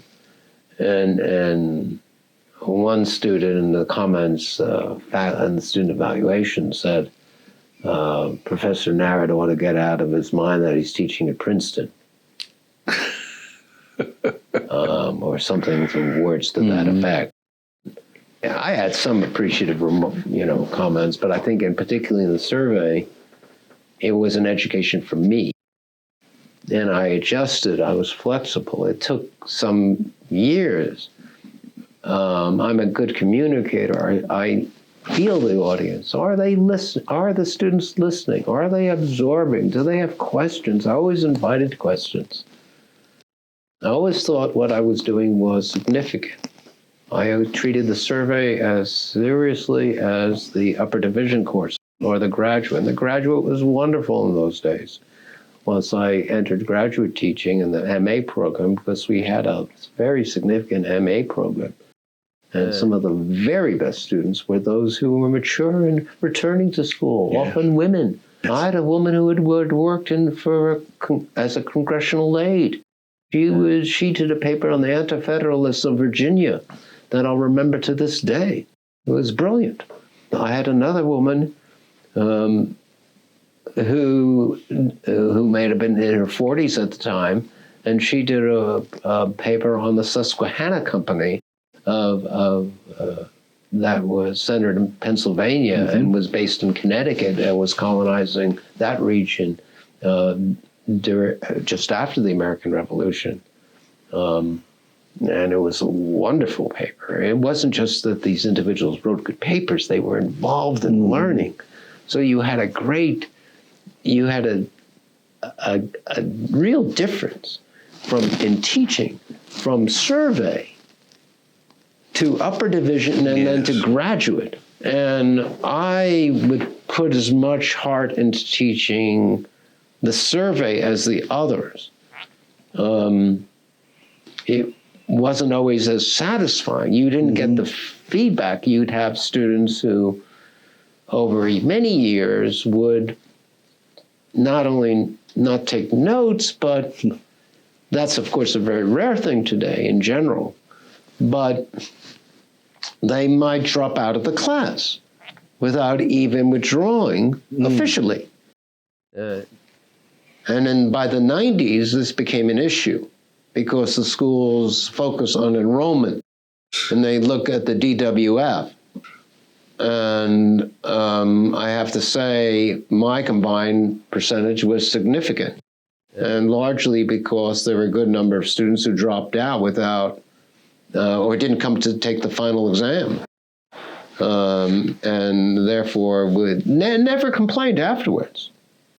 Almost no complaints.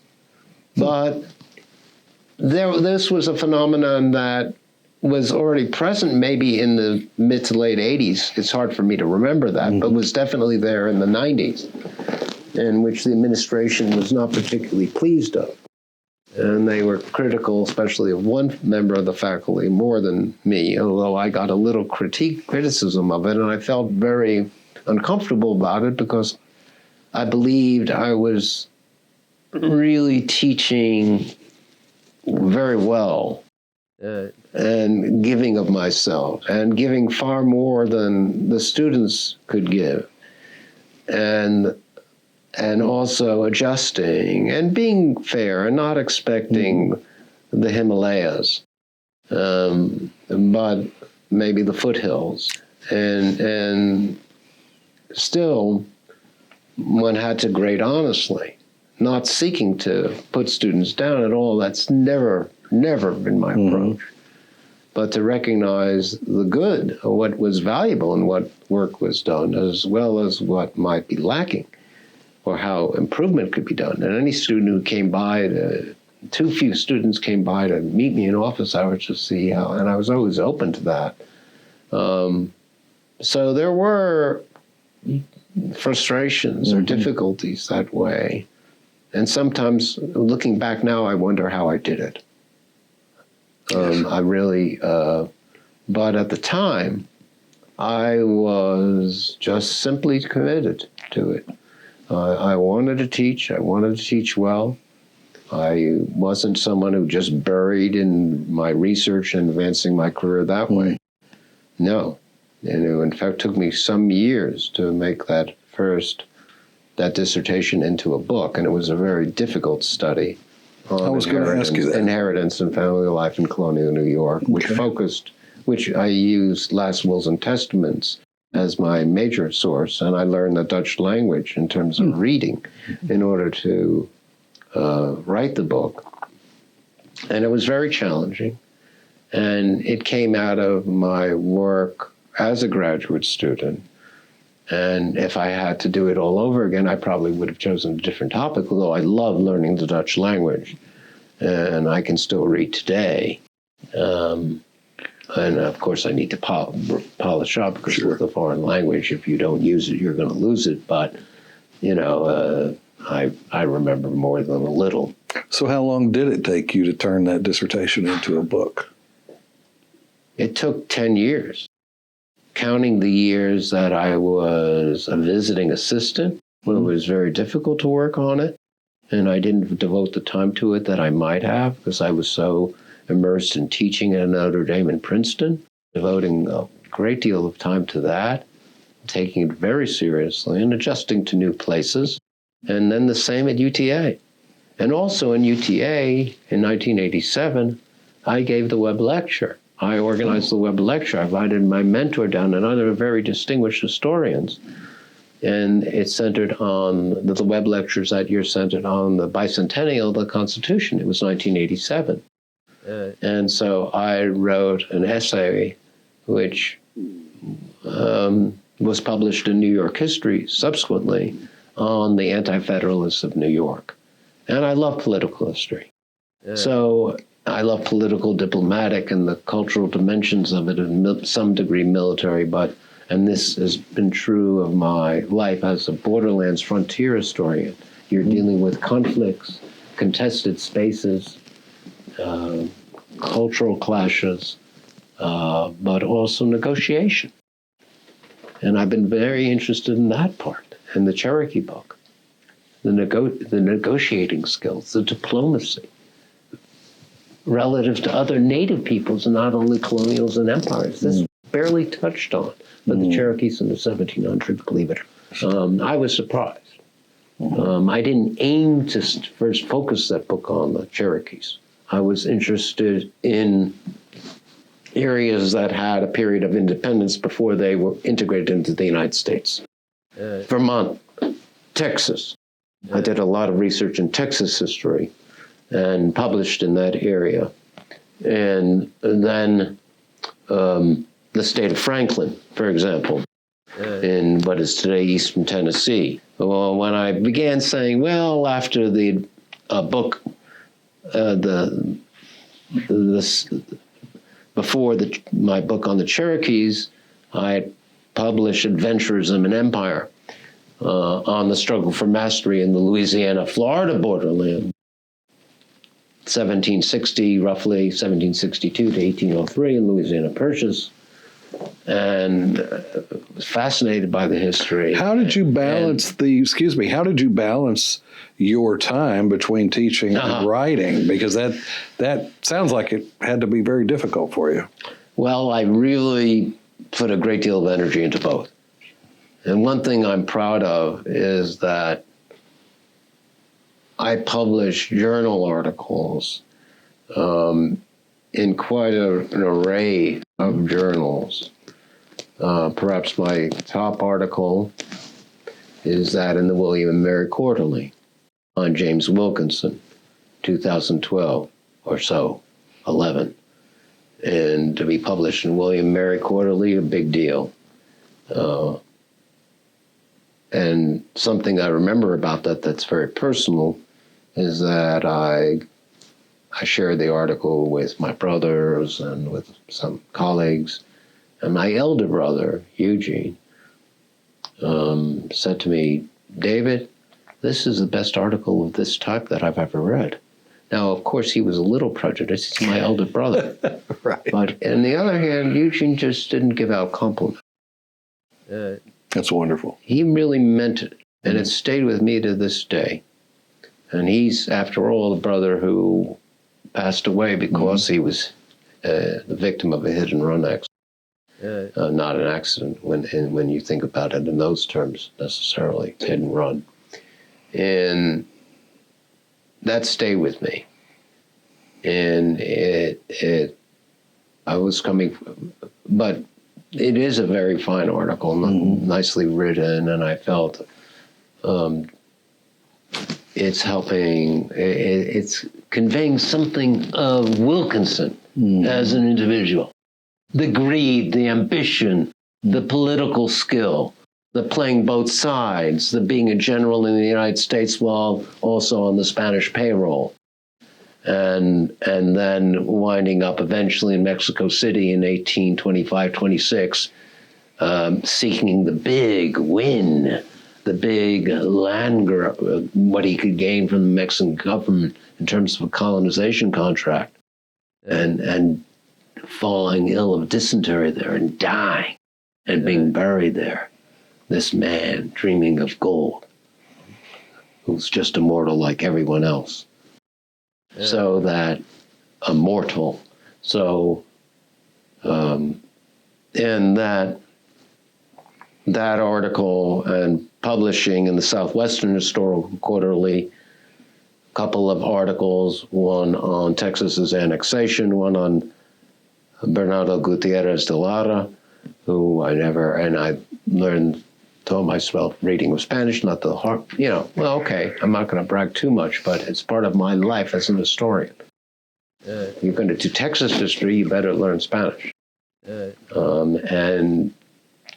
I didn't expect, I thought I'd write about it's about the rebellion insurgency of 1812-13, of how this unlikely combination comes about. An alliance between the Anglo-American filibusters, or volunteers as they call themselves, and the Tejano and Mexican revolutionaries, headed by Gutierrez de Lara. And of course, it looked like they'd succeed, but they ultimately failed. And the article won an award from a prestigious award, which made me feel good, but I think it was more than that. And the one on annexation of Texas, published in 96. And then I went on to publish on John Hamilton Robinson, who has that magnificent map of John Hamilton Robinson's, which he must have had help in drafting, which is in our library. And I use that as well as the Library of Congress's copy, and the article published in the Western Historical Quarterly in 2009 with many colored maps. Holdouts. It's unbelievable what the Western Historical Quarterly did. And it's something that and I could be proud of, and also I got to identify with the individual, John Hamilton Robinson, his dream of what we would call, I think of in American history, which is a theme, liberation and conquest, or conquest and liberation. You don't just conquer an area ideally, you try to, the ideology is that of liberation. Well, that's what he dreamed about relative to Mexico. Of course, he was also a U.S. expansionist. So, that's a very interesting combination. And he died young. And I then published in Ohio Valley History on Wilkinson again, and his way to power in that period was to bring down none other than George Rogers Clark. who had a failed military expedition against Indians of the Wabash, natives of the Wabash, and then Wilkinson used that to bring him down and to put himself up in the world in Kentucky. And that led to his going to New Orleans in '87 and his negotiations to gain commercial privileges in New Orleans. And then I'd say publication in Vermont history on founder of the Vermont Historical Society in the 1830s, who had a son who fought and died in the U.S.-Mexican War. It's an amazing story. It's something where I think I captured something. It did win an award in Vermont, but those aren't, I don't want to just emphasize that. But I should in the interview say something. It's just a nice piece. It's on the Stevens family, Henry Stevens and his son George, and based on an extraordinary private the correspondence, and how Henry Stevens, the founder of the Vermont Historical Society, really believed in the Green Mountain Boys. He believed they had virtually won the American Revolution. It's really very, very interesting. And then he has a son who comes to Texas and will die in an unlikely accident in the Rio Grande at the beginning of the war, U.S.-Mexican War, where his horse overturns, and he doubtless was a good horseman, but he died in the episode. And then he wrote his father that he was thinking of settling in Texas after the war, And his father wrote him a letter, what's the price of coffee in Texas? What's the price of this? How do you go dancing when it's 95 degrees above the temperature at night? Right. And this and that thing. That was very, very interesting. And eventually, that was in '98, and I was still growing as an historian, and it's a gradual growth that, in a way, for me, I guess high points came when I was 60 or above. I was building from the time I was in my early 40s, and it was cumulative. And I published an article in Florida Historical Quarterly as well on William Panton, the merchant power boat broker of Panton and Leslie, who had a monopoly on the export the import of native trade goods and the export of deerskins from the Spanish government. They were Scottish merchants who made an inroad during the American Revolution and afterwards, and were power brokers to be reckoned with. They figured in my book, and I wanted to go a little, on Venturism and Empire, I wanted to go a little further with that, and to fill in gaps of maybe something I wanted to explore a little more deeply. And then when my book Adventurism and Empire came out, it was published by University of North Carolina Press in 2015, I wanted to do something more. I didn't know how big it would be. I didn't think it would be on the Cherokees. I thought it'd be on the independent republics that became integrated into the United States. But I saw the state of Franklin, how embedded it was in, of course, achieving expansionism at Cherokee expense. And that got me interested in the Cherokees. And from there, of course, curiosity, I have this weakness as an historian. It's also a strength, but it can be something that leads you to wander. Curiosity led me back to the early 1700s and the Cherokee diplomacy, Cherokee relations. What is their peoplehood? How are they a people? How did they conceive of themselves? Were they an ethnic nation? What does that mean? When they had no nation state, because Native American peoples really, I think nearly all North America lived in societies that were not nation states.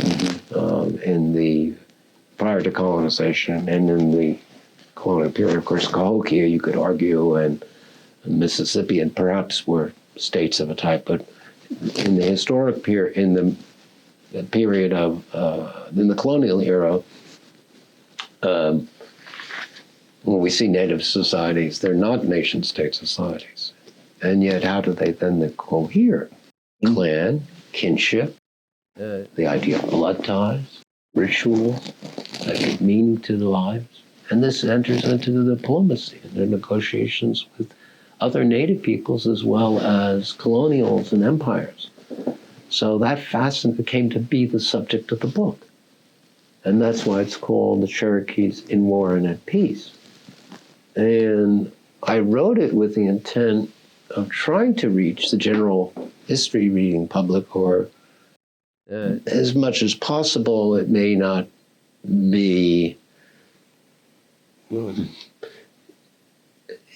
see. But I think it will gain a reading, and that I've had some good reviews, but it's still the beginning, and I care about that, but I try not to be overly ambitious, because that's up in some ways to reviewers and the readers in general, and that's what a other very historians difficult think. transition to make for an academic historian to move into that more general readership. It is.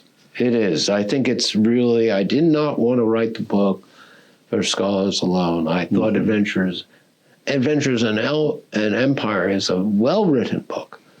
And I didn't intend it simply for specialists, although it's probably mainly within that readership. This book is broader in that way. It's written to capture attention. It has many stories within it. It deals with Cherokee women to a greater degree because we have documentary evidence about their involvement during periods of crises that I didn't even expect to see when I entered into this research. That leads me to a question. Right. Did you ever go into a project with an intention, I guess, or a theory, maybe, that as you did your research, you found that it was different from what you thought it was going to be? Definitely. In fact, I would say that I entered subject areas that fascinated me and perhaps were understudied, or that I could write about personal, for example, adventures of the whole concept, which predates colonialism itself, or is part of colonialism in the Elizabethan period. Because those who adventured their capital in England in the Virginia Company were considered adventurers, as well as in the colonies. And you see this written about. And I looked at English words, nowadays the digital searches.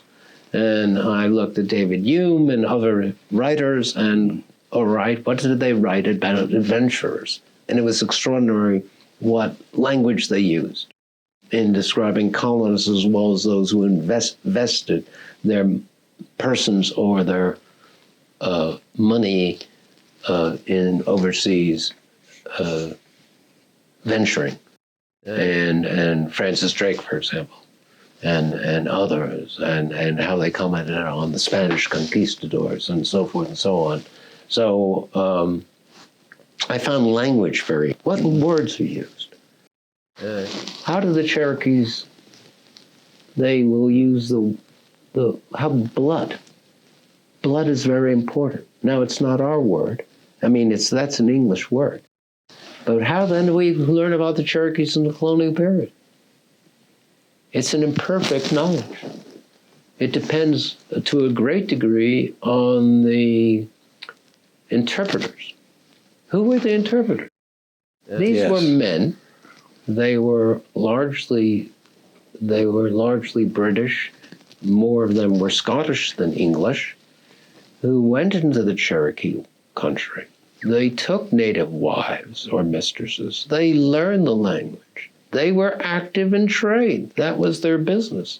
But at the same time, when there were negotiations, these were the guys called upon to interpret at conferences. And messages would pass from Cherokee country even 500 miles away in what is eastern Tennessee today to Charlestown, because Charleston was a key hub in the deerskin trade of the whole southern region. And therefore, the governors of South Carolina in the colonial period had a major role in negotiations. Later on, Virginia, North Carolina would enter the area too. But how do you tell this story from the native perspective? And you have to bring in the French as well. The Spanish in the late 17th century, 1600s are going to be important. And then in the late 1700s, when Spain regains a position in, quote, the Floridas, which it had lost to Britain as a result of the 7 Years' War. So the project's tied together in some ways, though I hadn't focused on native history, indigenous by itself before publishing, pardon me for bending over a little there, but the Cherokees book, which is the most ambitious book. Adventurism in Empire certainly was one that took years to develop, great depth of research. This book, the most ambitious in terms of its scope, and it's entering a world that had not, believe it or not, with all the books on Cherokees, so much on the 19th century and the Trail of Tears, which is extraordinarily important, right, but not so much in bits and pieces on the 18th century. But this covers that period as a whole. And again, looking at the relations of the Cherokees with the native peoples, the Creeks, the Iroquois. I couldn't believe that I found the Iroquois are attacking the Cherokees. They're attacking the Catawbas. They're going 1,000 miles to raid. And then how the Cherokees are responding, how are they going to, it's not just about resistance is a key word today, especially on the left, in politics. But what you find among the Cherokees is not simply resistance. You also see negotiating skills, where you need a respite from conflict, where you don't want too many enemies against you at once. You want alliances, you want protection. They sought protection from the U.S., they couldn't gain it. This book is 160 years of Cherokee history. That's right. How does one go about researching and writing about something that is, from 1670? How do you find sources, documentation on, primary sources on Native Americans from 1670? Well, Joe, I'll say this. I did not think of what the scope of the book would be exactly before I began. It begins in 1670 because that's the period when the Cherokees first come into contact with the English. They probably came into contact with the Spanish when DeSoto crossed the territory of the mountains and went into what is today's Alabama in about 1540. And then there were a couple of subsequent Spanish entradas. But that history is a little vague in terms of exactly which native groups he met in this region of the southern Appalachians. But there's one place name cited, which is a Cherokee place in DeSoto's writings, or that of his compatriots. And then the Creeks, or Muskogees, are very important to the Cherokees. They were rivals, often enemies, in the colonial period. And that enmity went back well before Europeans arrived on the scene. And so that also is something about 1670, because the Muskogees enter the picture then, and you're bringing them in, and what's going on that's going to influence the scene. And the Indian slave trade, which is huge from that the British are engaged, and the French will be as well. The Spanish were in their realm, where the native warriors capture other Indians, members of other tribes and nations, and they sell them to colonists. And this is a very large trade. And Andres Reséndez, I've written a whole book on this for the Spanish, for the southwestern, what is today the southwestern United States. There's a region of New Mexico, was the Spanish colonization there into the Mexico proper. And then you have Alan Galay's book on the Indian slave trade. Well, the point is that I'm examining that, not for the first time, but I'm seeing, what was the Cherokee role in that? How did they figure into it? Were they enslavers? Were they capturers of slaves and sellers? Yes, they were.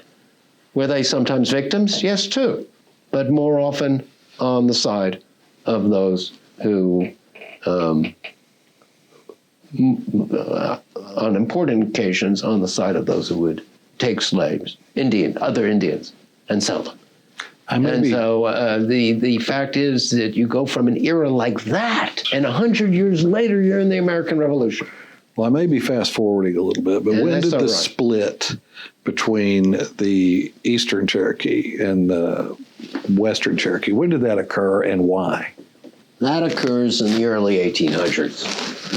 And it's very fascinating because at the beginning of the book, the Cherokees have about 5 areas where villages cluster in river valleys, from the eastern face, east of the Blue Ridge, to west of the mountains in what is eastern Tennessee. And that's why those folks, the Cherokees in eastern Tennessee, are called by the British the Overhill Cherokees, because they live over the hill. So you have the Cherokee country from western South Carolina, where Clemson is today, was a Cherokee town,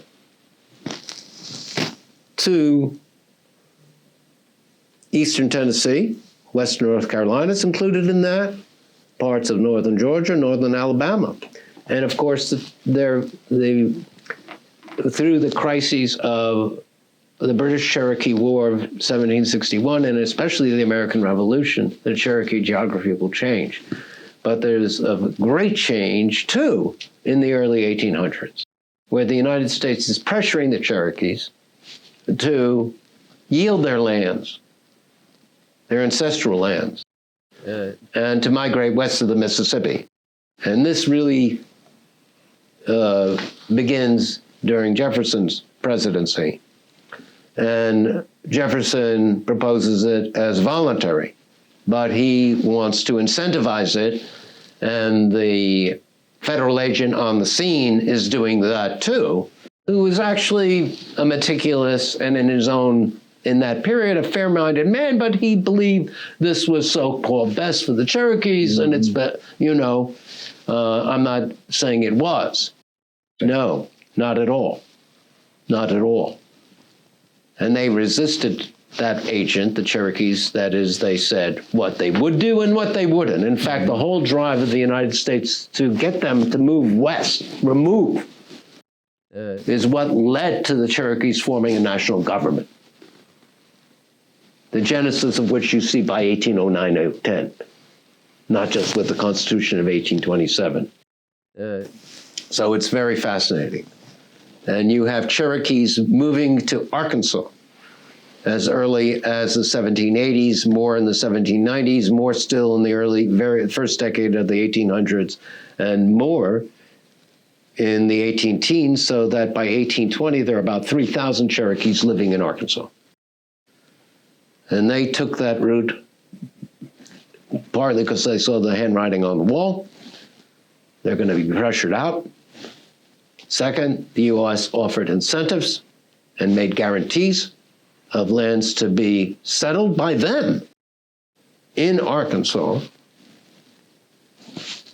And third of all, they believed, some of them, that they could better maintain their traditional way of life there.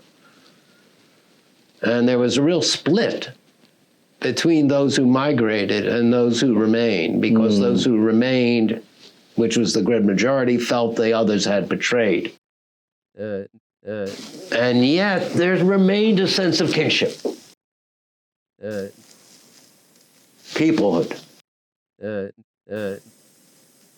And the Cherokees came to think of themselves as a nation through the trials they had undergone, not just as members of villages, of particular clans. When did that come about? Well, that's a tough question. I think it came about in the colonial period when they're negotiating with the British, mainly, because while the French influenced them, and they're largely anti-French, especially in the 1740s, you see them in conflict with the French, and then they have to negotiate when the French encourage their northern Indian allies to warn the Cherokees. It gets very bloody.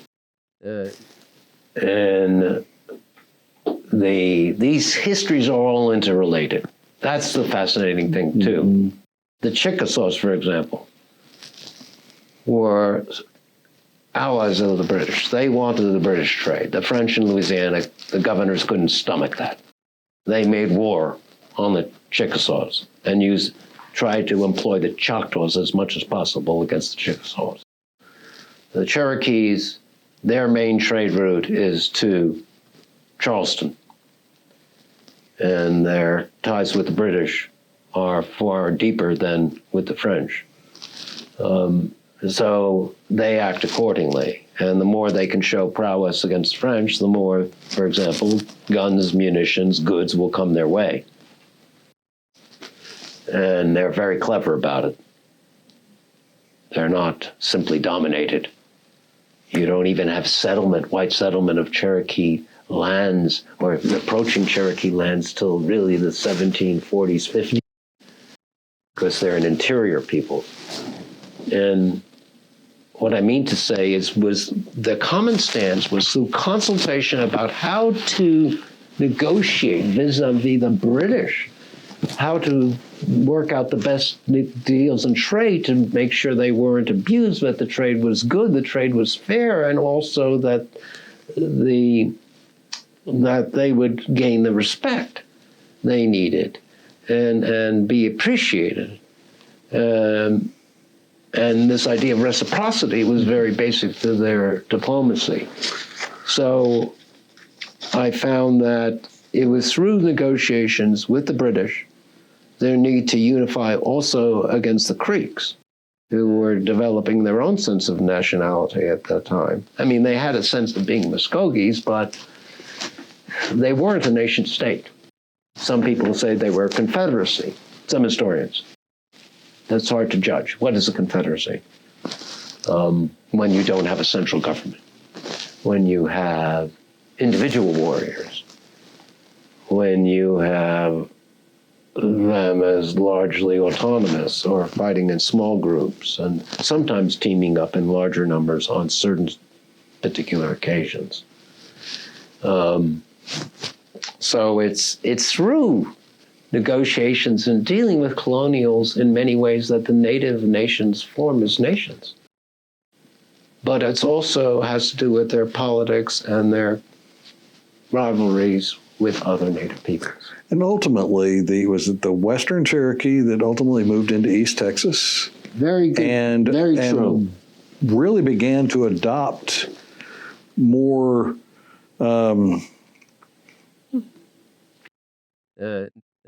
Anglo views on community and land ownership and that sort of thing. How did that come about? Well, you see that in the ancestral Cherokee region, the composition of the people changes. By the early 1800s, the number of those of mixed Anglo-Cherokee ancestry has grown considerably through traders, through those who had been British officers or loyalists, British loyalists during the Revolutionary War, making their home in Cherokee country and also aiding the Chickamauga movement, which was the militant Cherokees against the Americans. And you find that the number of those of, quote, mixed parentage increases very significantly, but still a minority, but it's a disproportionately influential minority. But the key point is that the mothers in nearly all of these cases in the early period, it will change later, are Cherokee. And therefore the bloodline is Cherokee, and the individuals considered themselves Cherokee.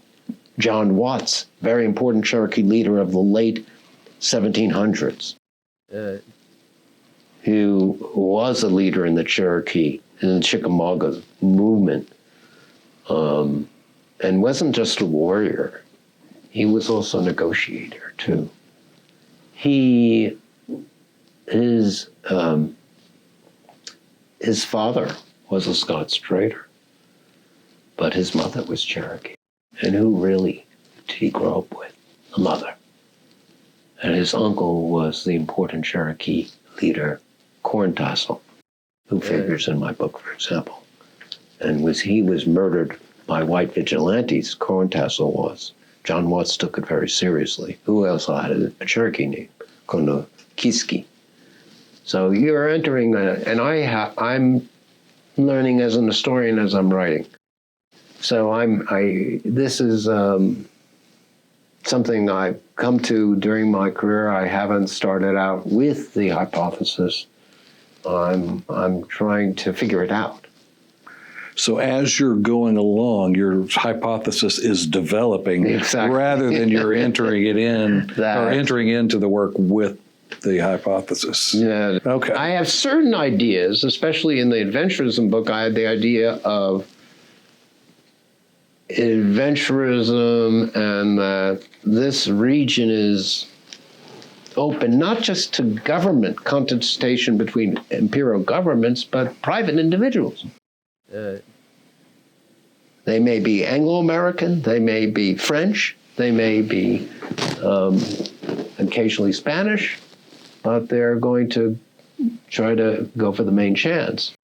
And how does this play out when in this period when the Floridas come to be under British control, and then Britain loses them during the American Revolution, which is an understudied part of American history. It's quite significant, actually. And Spain comes back into the air politically. For example, through the conquest of Don Bernardo de Galvez. That's his name, but I ramble here a little. Let me say that. Well, we came back full circle, didn't we? I think that the idea of beginning a topic where you don't know all the answers, a big subject, is something that I wouldn't necessarily advise historians to do in the early period. It's good to do the general reading first. I do a lot of general reading. And then your question was, how do you find the material? The answer, up to the period of the United States, where you can use American state papers, you can use the papers of the state of Virginia, North Carolina, and get records of conferences, and also is the British Archives. And I did a great deal of work on microfilm in South Carolina, in British Archives, in the colonial period. And there, much of the record where the Cherokee voices, I want to hear those voices, yes. They come through the interpreter at the conferences. And you can hear Atakula Kula, the little carpenter of the Cherokees. Well, the traders called him Little Carpenter. His name means, according to an expert in Cherokee language, leaning wood. He's a slender man. And he comes to realization, and then you read his words as they're rendered in English, knowing they're not exact, but you have this British colonial record, which is vast. And I'm doing a great deal of research on microfilm. And then my son enters the University of Michigan.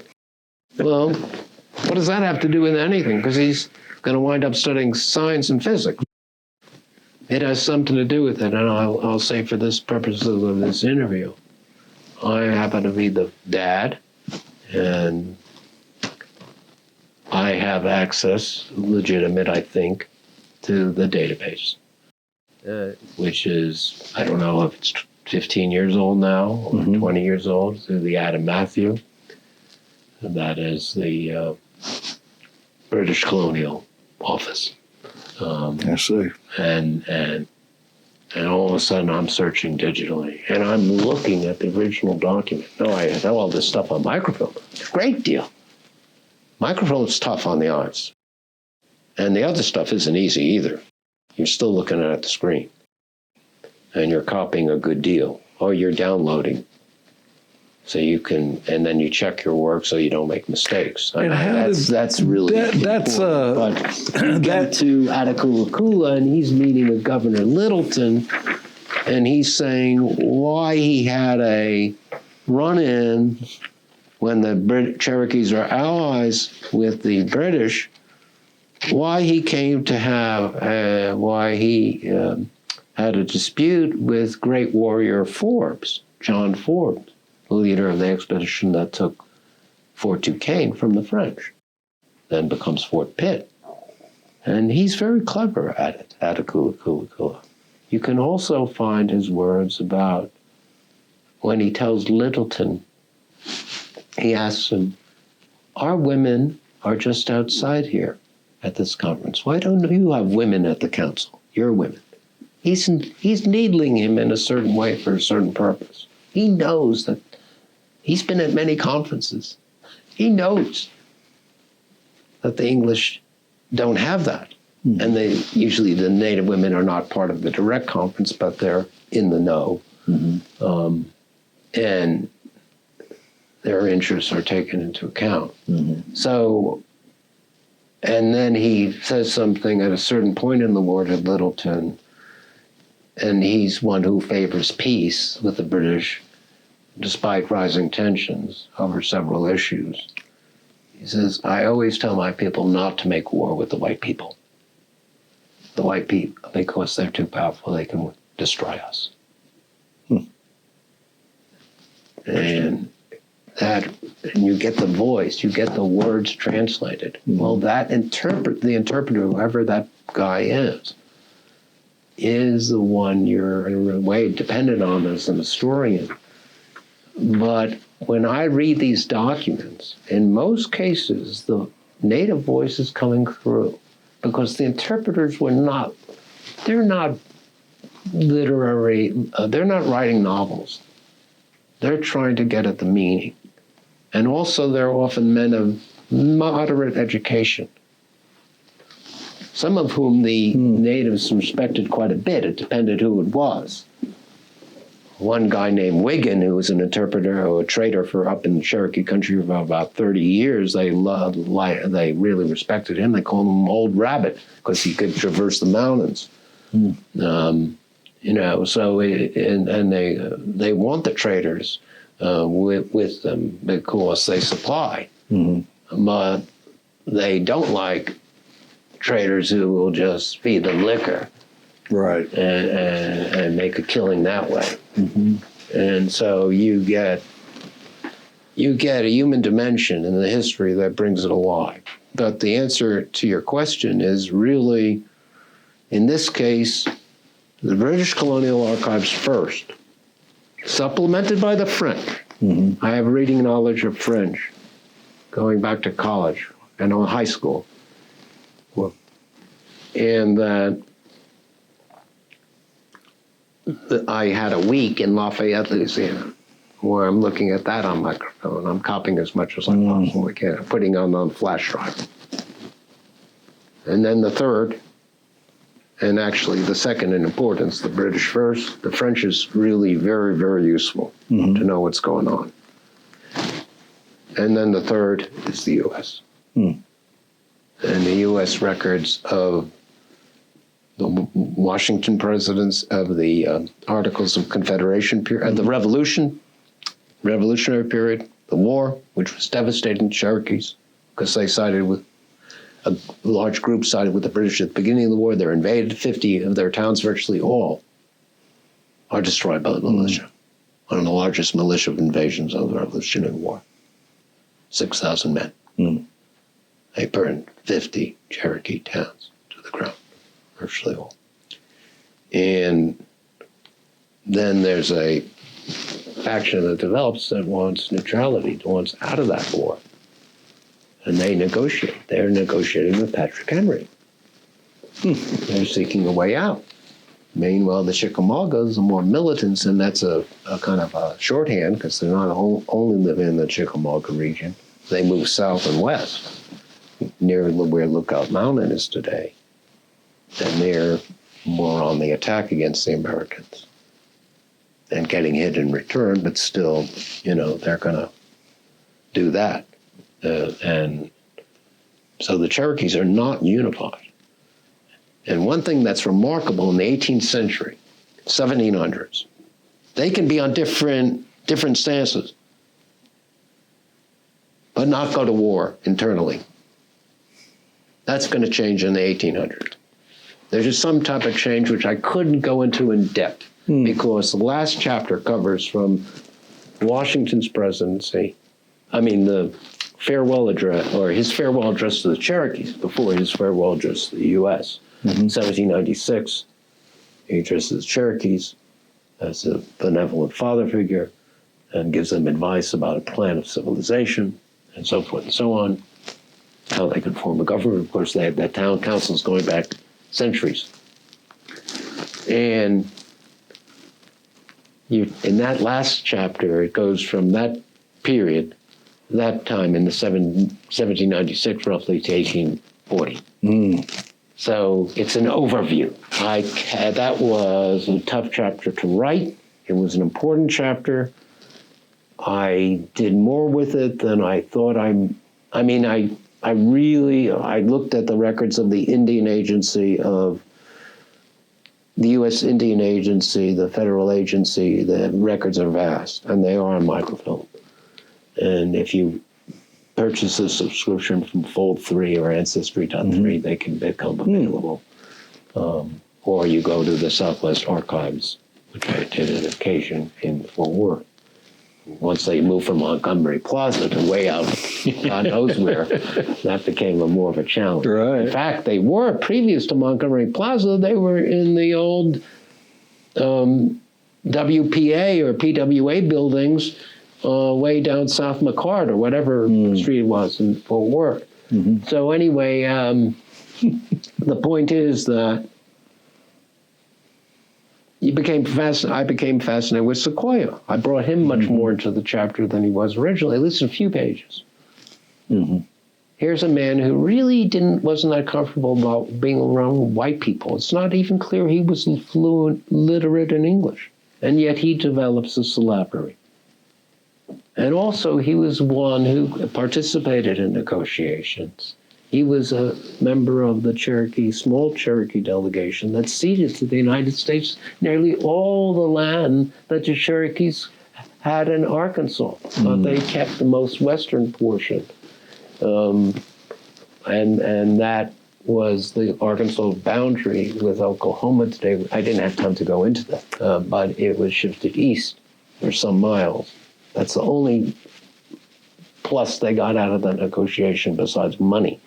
And the idea of an outlet to the west, this idea of an outlet, a possible escape route I found. So I didn't get a chance to write about all the things I discovered there, but I got to the point of a people divided, continually under pressure. What way are they going to go? And then some are going to sign, a minority with the leaders, as we know, going to sign the treaty with the U.S. The Ridge, his son John Ridge, and Elias Boudinot, who took the name of the white benefactor. And John Ridge and Elias Boudinot wrote beautiful English, and they, of course, had speeches, and they were great champions of their people. But then they decided to sign that treaty as the only option, right? And then comes the Trail of Tears, and they're in what's today Oklahoma. And one day in 1838, the advocates of John Ross, who opposed the treaty, kill all the three men in one day. And then you find the Cherokees are divided in ways I could not explore, but they're going to have their own civil war during the Civil War. Very difficult period. And also the number of blacks living in Cherokee society shoots up dramatically, as it had previously among the Creeks. And they become slave owners, and the wealthy elite does, not most of the tribe. So most of the nation. But that becomes a significant issue and has been written about recently. So bringing that in. I wrote that a Cherokee leader of the 1720s, had he come back a century later and looked at his people, would not have recognized them. The Cherokee elite became enslavers themselves? Is that what you're saying? That's true. And many of them, disproportionately, but not all, were of mixed parentage. But not universally. So there's so much, and please, I'd love to talk about this, and it's a rare opportunity, and maybe someone will profit from it a little in the future, because one gives so much in teaching and in writing history, and I was doing both. You've invested a lot. Spanning 41 years, and then, beyond the name of a professor who taught here, you're giving me the opportunity, which I really appreciate, to say something about myself that might mean something to a person interested down in the American frontier borderlands history and other fields down the road, just about study in general. Yes, I think that's an important topic, though, is your approach to it and how you developed over time that hypothesis, and that there are still surprises for you. And I think a big hypothesis, summation to me, was that this people endured through diplomacy as much as through arms. And negotiation and skills in that way. And women played a very important role in crises too. They did of course they assisted in war in terms of preparations for war. There were even Cherokee war women, the most famous of whom is Nancy Ward. And she figures in the book. But there are others too. But also women at times of crisis, when they felt their people's survival was at stake, often argued for some degree of accommodation. And the Cherokees ideally would have remained what they said in one of their addresses to Jefferson, in the bosom of the country, but as an independent nation in the bosom of the country. Well, moving forward to on your career, when did you receive tenure? I received tenure in 1990. Okay. It was the full period of the full 6 years, or the 6th year after I was here. And by that time, I had a book contract for my first book, which was a specialized study in which I explored in depth inheritance and family. And look, much of the evidence came from last wills and testaments, which was interesting since I was writing the book as a pretty young man. Did you take on other roles and responsibilities with the idea of advancing in your career? I mainly, the two big areas for me, and they're of the three general ones, were teaching and research writing. And the teaching came to encompass PhD students once we had the PhD program. And especially in the last 10, 12 years, I've done a good deal that way. How many dissertations, for instance, have you supervised, do you think, over the last? I've been a member of committee. I've been I was the chair of one recent one. Even when I'm not the main professor, I read the work very carefully, and I've done perhaps 6 in the last 12 years. That's roughly the total. And it's been rewarding. What are you looking for? In a dissertation. successful dissertation, what are you looking for? Something that does have a line of argument, something that does say something about a topic that leads us to reconsider something, to think anew about it, to think in depth, and one that holds together and is well written, and the chapters have a focus and you have a sequential development. So that's what I look for. I look at the writing very closely, the clarity, paragraphs. I pay a lot of attention to writing. I'm really, in that way, I'm very meticulous. I was going to use a more colloquial phrase, but it doesn't come to me right now. Anybody stand out to you? Anybody's dissertation stand out to you as being superior? Well, 2 recent ones, 3, meant a lot to me. Each of them I devoted a lot of work to. One, Jacob Jones, who's now at Sam Houston University, I believe in administration. And his dissertation was on smuggling in Britain and the Anglo-American world in the colonial period. And it took him a long time to get through, and his wife had twins, and they had, there were a lot of things going on in his personal life that I didn't inquire about, which held him up. And eventually, his writing was okay, but then I wanted him to gain a little extra clarity, and then he put it together at the end, and I just felt so good about that. And I said, that's a work that what he can really be proud of, and that's a real PhD dissertation. It's a contribution.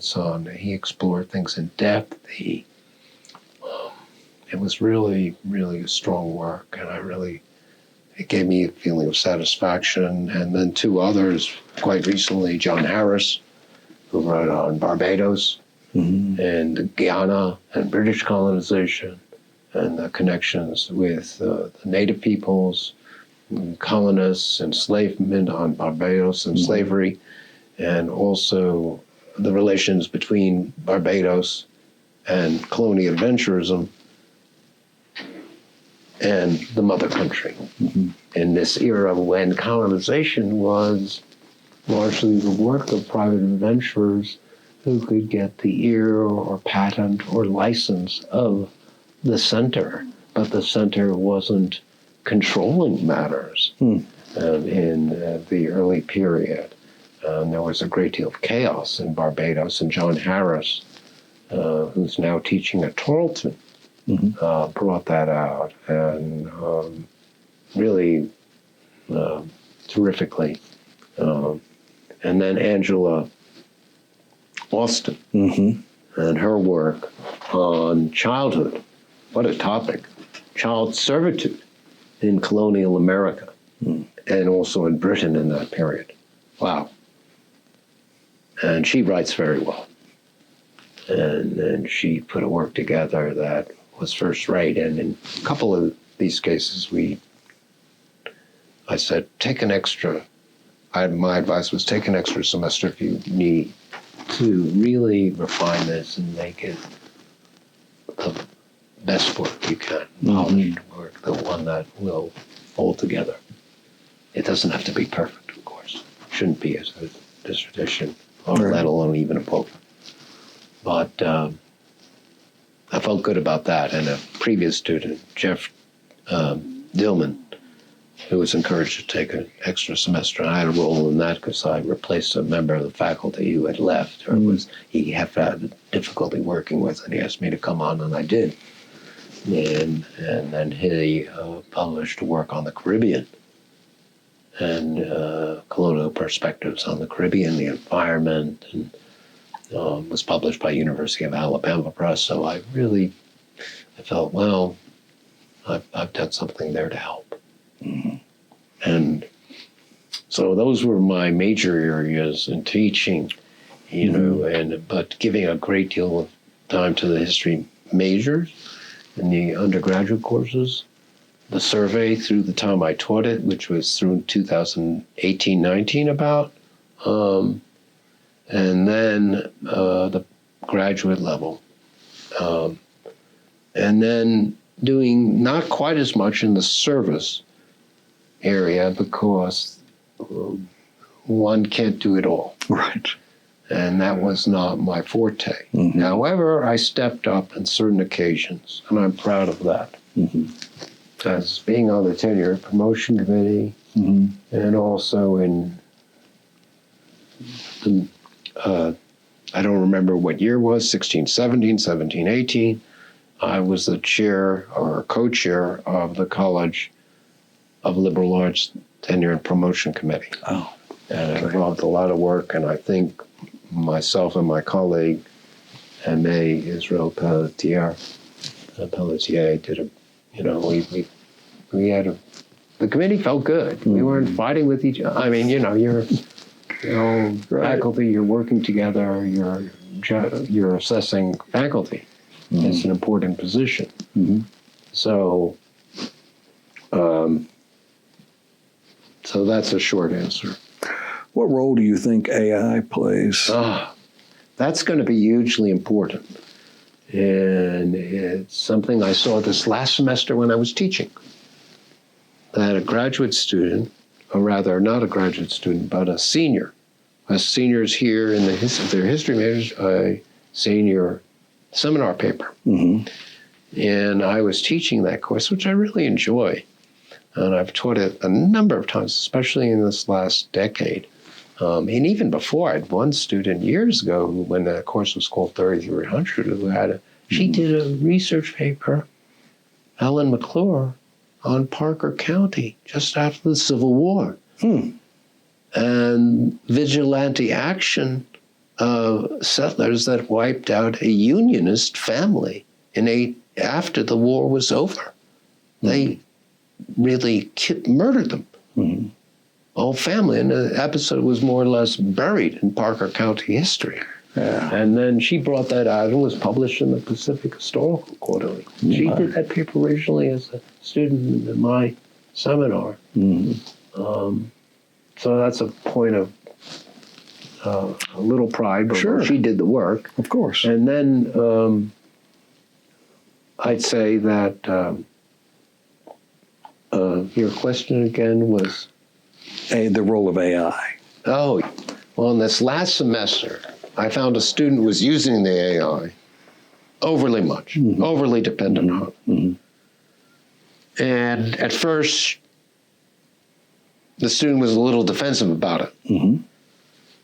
And because I'm now an old hand, and it made sense to try to get the right solution, mm-hmm. and not to use a sledgehammer or something like that. I encourage the person just to write as much as possible in her own words and less dependent on the AI. She said she used the AI mainly to polish her writing. And that had some validity. Mm-hmm. And then I had a session where the students discussed AI with me. Mm-hmm.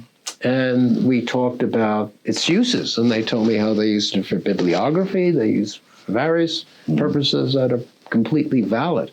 And the problem is that it offers summations of complex topics in the form of encyclopedia articles, really, that can be useful but are often condensed matter and can be misleading, as Wikipedia has become a political instrument. It's been terribly politicized. recently, and that's very sad. And I hope individuals have to really work hard and struggle hard against that. But it's very true, and well documented, and that AI can be politicized in the same way, and then it's just the students too dependent on it. It's already doing the thinking for them, Right. and it's artificial intelligence, and it's digesting all the materials that it's presented with through the algorithms. And it's something that I didn't realize. I had never used AI myself until researching what the student was using. So it was educational for me. Well, And I realized that this is a way so-called education is going, and we're in trouble. We've been in trouble a long time in this country, and this is where my conservatism comes out. And I hope just plain common sense in terms of education and higher education.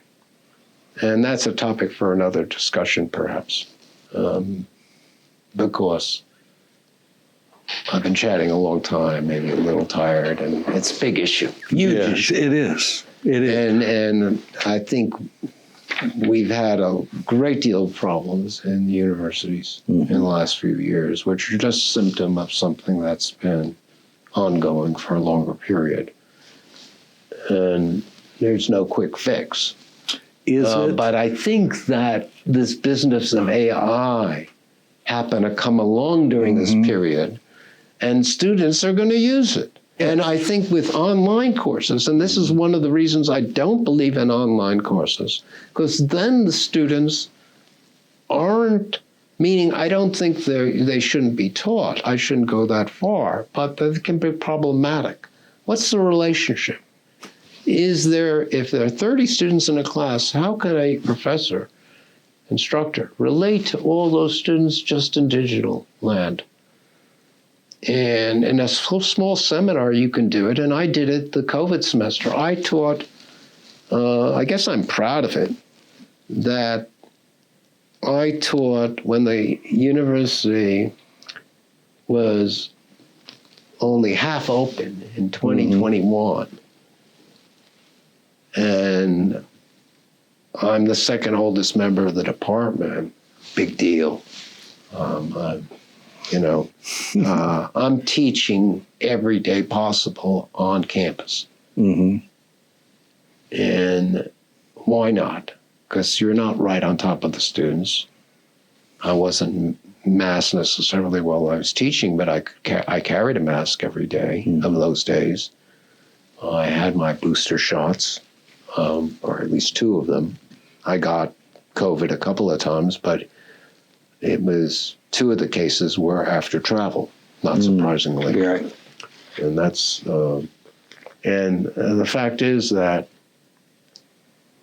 the one course that I didn't teach on campus in that year, and the fall was really, the campus was empty. I mean, it was really empty. The students had the option of either coming to class or viewing or at least listening to the audio, and there was a video. I used Microsoft Teams. I tried to, tape what I was doing, but it wasn't the same, But the point is, I had one seminar that year, which had 8 students, and it was in the evening, so it was mandatory online, and it worked pretty well because there were 8 students, graduate students, and each was writing a seminar paper, and I could have individual discussions with them on Microsoft Teams, as well as teach the course and give them an assignment in general in the beginning of the semester. And when I tailor an assignment at the beginning of a graduate course, it's in such a way that it can't be, it's unique to certain readings. They cannot simply manufacture something from AI from it. And I do it not only for that reason, but also because I'm trying to create an assignment that's valid. So I hope we're within the time, but I'd say that I think AI will be a real challenge for education and students learning and how they learn. And general literacy has declined some in this country. and students' willingness or ability to absorb through reading and reading texts on their own. And that concerns me, and I hope that will be addressed, but obviously lies beyond my powers.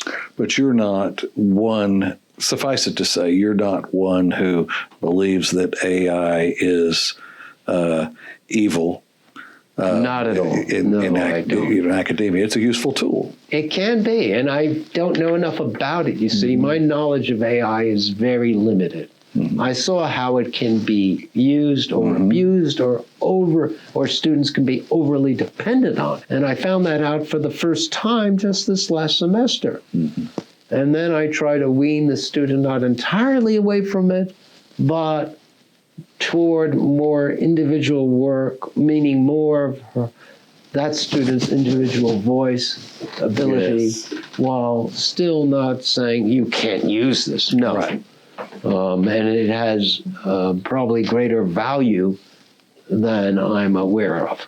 But also there are potential problems. So why retire in 2025? Well, that was, that's a fairly easy question for me. And here there are two parts to it. One is why retire in 2025? One is why didn't I retire earlier? And the answer is that I was blessed with good health up to this time, you know, and therefore, even at age 70, I didn't think of retiring. I didn't want to retire. And also, you're earning a paycheck. But it's not only that. It's your life. It's your calling. It's not just a career. It's a calling. You know, and it was part of me and who I am. And I did begin to think of retirement after turning 70. Not so much during my 60s, interestingly enough, when many people will, because I was immersed in the Cherokee book and all the research that went into it. Right. I mean, I began that when I was 64 years old. And, you know, people vary, that's all. They're going to vary. And for me, the year before this would not have been the right year. I needed that year at UTA. I didn't feel I needed to retire. I didn't have health issues. I felt I still wanted to teach, and I still wanted to, I could do it while finishing the book. And then it became clear at a certain point that the book was going to be published in the spring 25. Was it delayed a couple of times? Yes, because the work of working with the copy editor, and then the proofing and the indexing and all of that and the maps took a good deal of time. But then it was clear by a certain point that the book was going to be published in the spring of 25. And I said to myself, last summer, it was clear to me that that would mean it would be a good time to retire then. Because I would have perhaps the most significant contribution of my career, my life as an historian, in terms of a book, published work on the Cherokees of all people. While I was also ready because I felt that I had done sufficient teaching over the 41 years and that it was becoming a little bit of a, not so much physical strain, but a little on the emotional side or the, you know, what you give. And that you're up and that you have to be up and you're going to perform. And that the drive from Fort Worth to Arlington, even though I found a route that's pretty good when you go. Finally, I found this route after I mean, I moved to Fort Worth in 96, 97. 97, I had previously lived for the first 13 years or so when I was a young man. I lived in Arlington. And then I moved to Fort Worth with my former wife, I was very glad to live in Fort Worth. And I've been happy about that. And now it's almost 30 years there. Mm-hmm. And then I've discovered that where Eastchase is the villain, and getting past Eastchase Mm-hmm. in the morning, why not get... I discovered this in the spring semester. Just exit the highway at 820 South, Mm-hmm. and you know the answer, and you go on Lancaster to and it becomes Division Street. That's it. And that's it. And so I started doing that. And this late discovery, which might have been discovered earlier, because I tend to prefer 30 than 20. 20 it also became inundated by construction. So I felt more comfortable in 30, and we live in Southwest Fort Worth now, but I had the Chisholm became a vehicle to get to 30, and these issues are not insignificant. And then before that, I lived up north of 30, so in Fort Worth. And it also, and then in the area of Tanglewood, we had lived for years when we were raising my son. Mm-hmm. And so anyway, it all works out, and I can, And all of that lent itself to your retiring in 2020. And I think for me, it's the right time, because it opens up life with a period of life where you can, quote, do what you simply please and satisfy one with enough financial security, which is never absolute, but which is decent. And still in good health. What's that? And still in good health. Fortunately, that way. We have a little saying, thanks be to God, and whatever I believe, there's something to that. I don't mean it literally necessarily, but that's something that I've been blessed with up to this time. Well, and that kind of brings me to the next question. And I told you I was going to ask this question, and that is, how did you come about this great love for Israel? Well, I think for me it was very natural. Being born in a Jewish family, with all my extended family. I grew up with an extended family. Mm-hmm. And in the typical American period, since dispersal, there's still a very good core in North Jersey, to some degree in New York City and Long Island. But that core in New Jersey, the extended family, the cousins, the number of the cousins that were active cousins and that you felt close to, was quite broad. And my dad felt very close to his side of the family. There was nothing he wouldn't do for them. And he and my mom, he didn't feel quite the same way toward my mom's side, but they were there. But you weren't brought up in a family of Zionists, am I? Well, to be a Jew in the really broad sense means you are a Zionist. And the reason is, and few people understand the word Zionist, which has been terribly misused and demonized I hate to say it because I'll make a political statement, by large portions of the left in academia, and the left is disproportionately influential in academia, especially in the liberal arts and humanities. And so the fields have become politicized to a very astonishing degree, and sad, and I've seen it develop since 2010, even during the first decade of this century, when the left on campus sided with the terrorism against Israel. Because there in 2000, the Palestinians, through Arafat, the PLO or Palestinian Authority, had the opportunity to say, we want a state. Well, where you have this state, the offer was virtually the entire, quote, West Bank and Gaza, and, and make peace with Israel. And there was decline, and instead of just a neutrality, there was this attempt to destroy Israel. It was very, very well organized by various militant or terrorist groups.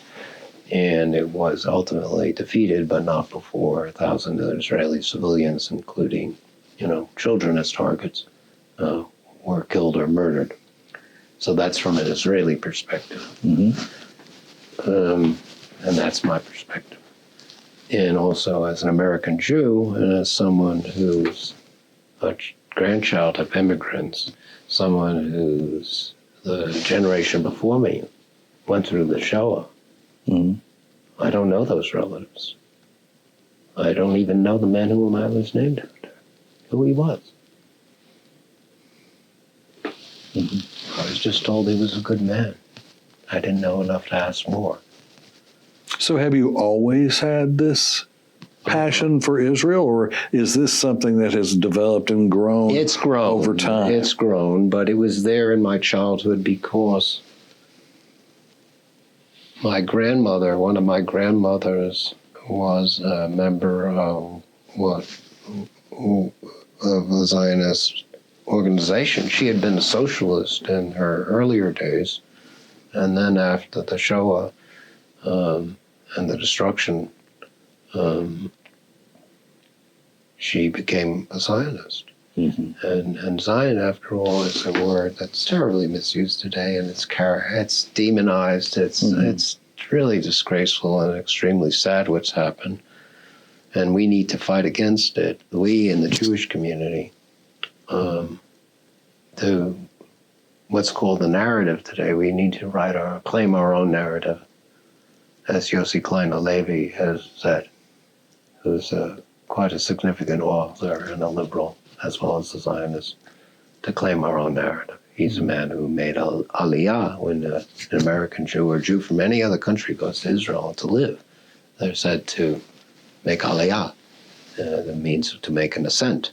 And it's like being called to the Torah on a service. You say an aliyah, a prayer when you bless, say the blessing before reading to the Torah. So he's one. I borrow his phrase. I'm not going to say it was original to me, but to reclaim our narrative, we need to do, and we need to confront anti-Semitism and also the notion that, anti-Zionism is not anti-Semitism. Well, it might not be, but it's really an anti-Jewishness, or mocking, or not taking into account, not respecting the Jewish perspective. In many ways, what happened in Britain just a few days ago is an indication of that, and really psychotic. Their hatred of this one country. What about communist China, Iran, the worst tyrannies in the face of the world, Russia? And you don't see students protesting about that. So it's not just about what about. It's also about very positives of Israel, not only.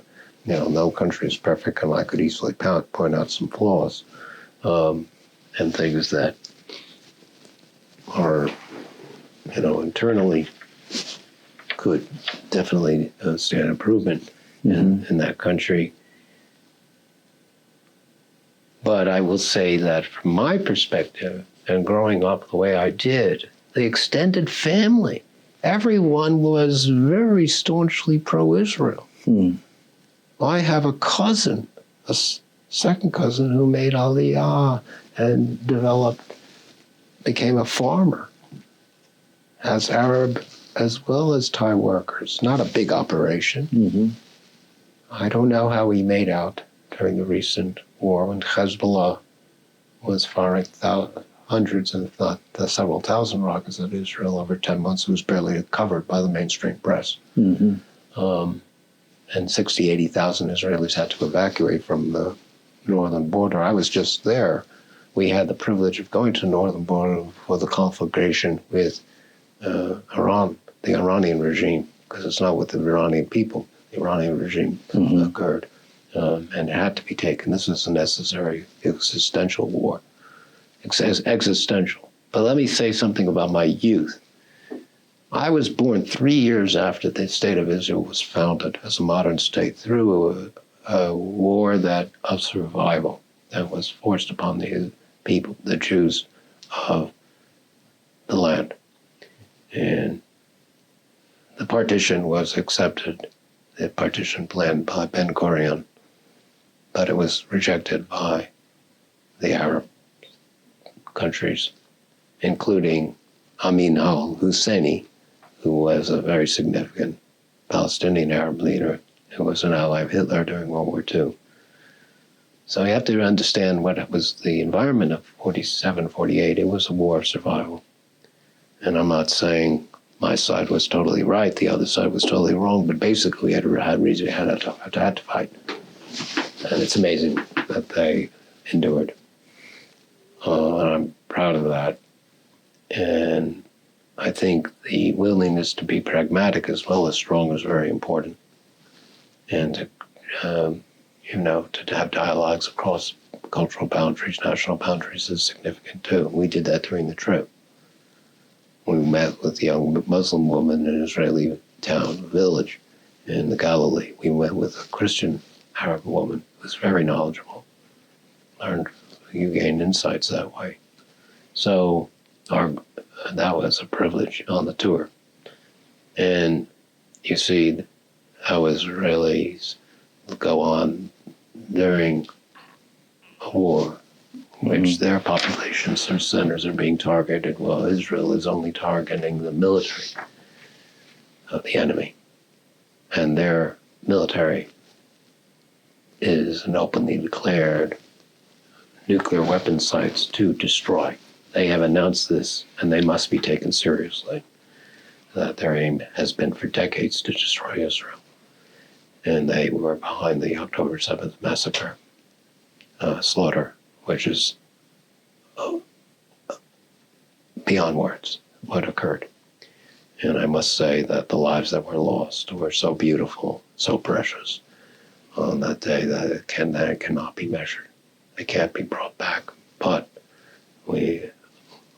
Are there still hostages? there are 20 captives alive, supposedly alive, plus the enemy terrorists are holding 35 of the remains. They're still holding the remains of an Israeli soldier from the 2014 war. His mother has begged before the UN and many countries to get her son's remains back so they can be buried in Israel. Hamas will not do it. So why was I a Zionist? Because in Judaism, the idea of a return to Zion, Sion is the word in Hebrew. Sion. In English, Zion. Sion is a hill in Yerushalayim or Jerusalem. There's no J sound in Hebrew, so it's Yerushalayim. And you have Sion. And if we pray for the ingathering of exiles. Mm-hmm. We prayed that way for 2,000 years, and it didn't happen. But there have always been Jews living in the land of Israel from over a period of 3,000 years, even if they were a small minority at times. So through various centuries, but look what happened during the Crusades when the Crusaders came in there to massacre Jews in Jerusalem. Actually, Jews living then would be happy if when Saladin defeated the Crusaders. The fact is that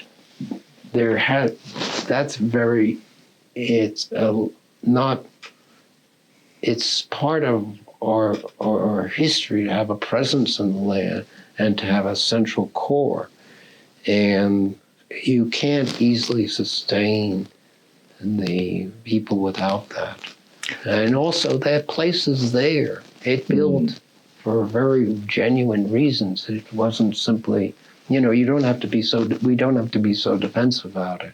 If you look at the areas where Jews settled in Israel in the early 20th century, first half of the 20th century, many of them were the coastal areas, the malarial areas, the Hula and Jezreel valleys.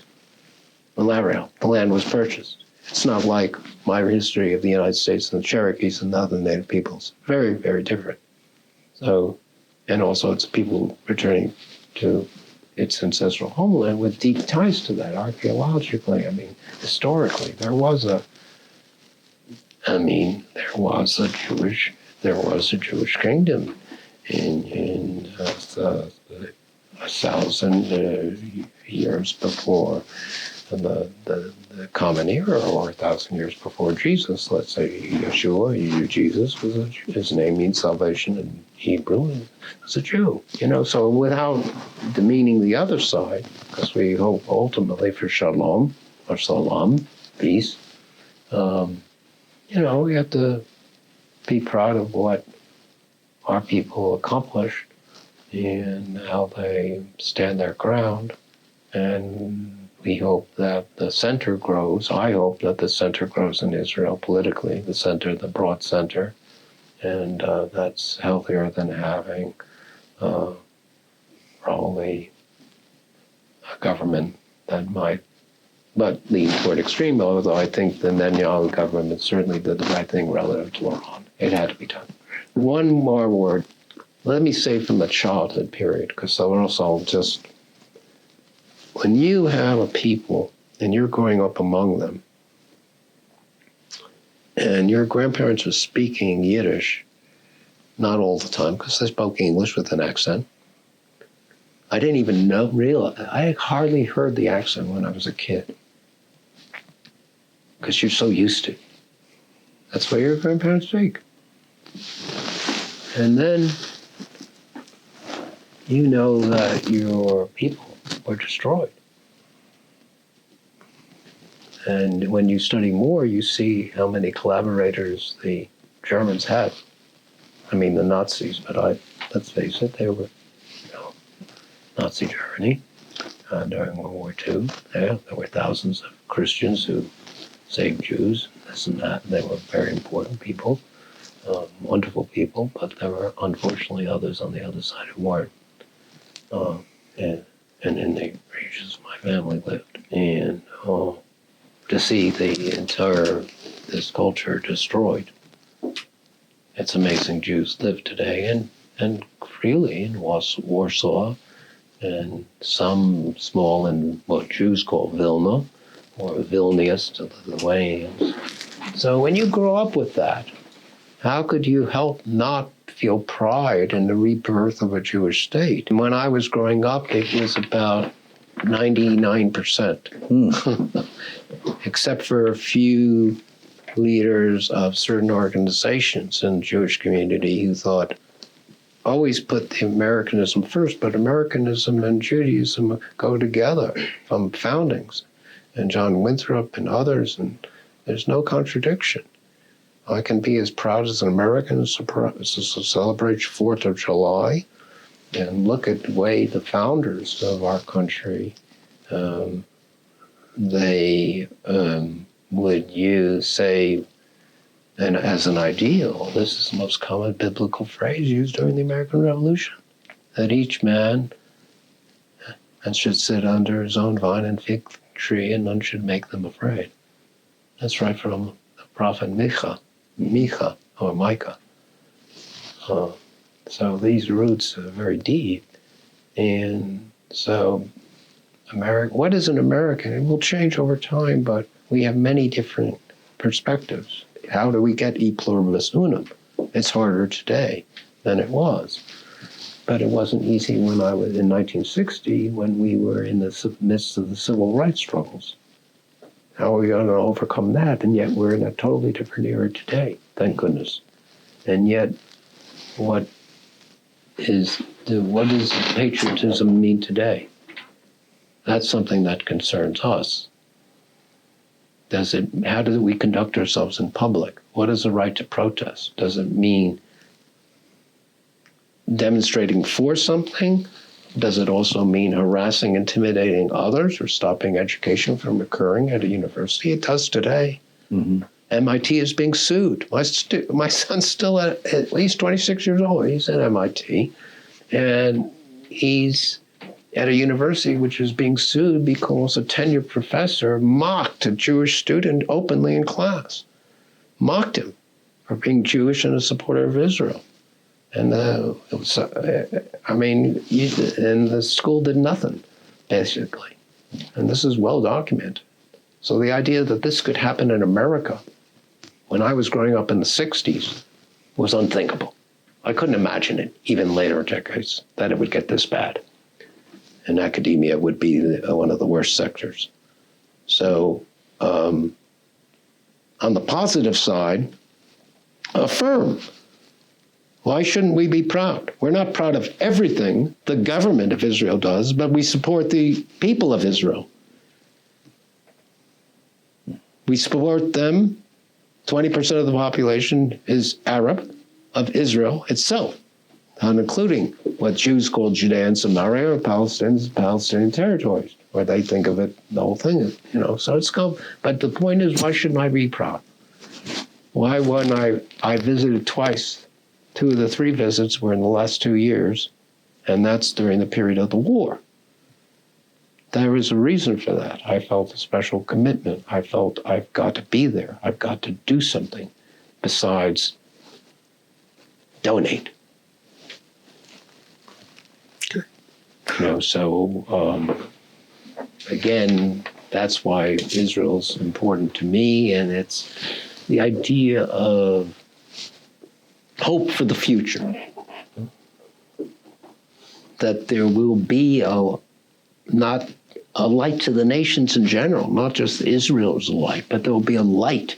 Light is a very foundational in the biblical, as a biblical metaphor, and it's key to education. So it's a nice point to end on. Or is the word for light in Hebrew. There should be new light, we say, should shine upon Zion. Or chadash al Zion type. So a new light, and for all of us. And that's what I would leave, and I hope I've contributed some to give light. And that would be UTA can be about at its best. And I never believed it in 1984 when I came here. And I thought about that in 1984. I came to UTA, and it's been a positive, hugely positive. It's made my life. Well, thank you very much for agreeing to be interviewed. I appreciate all the time that you spent, and it's been very enlightening. I think the coffee helped at the end. I hope so.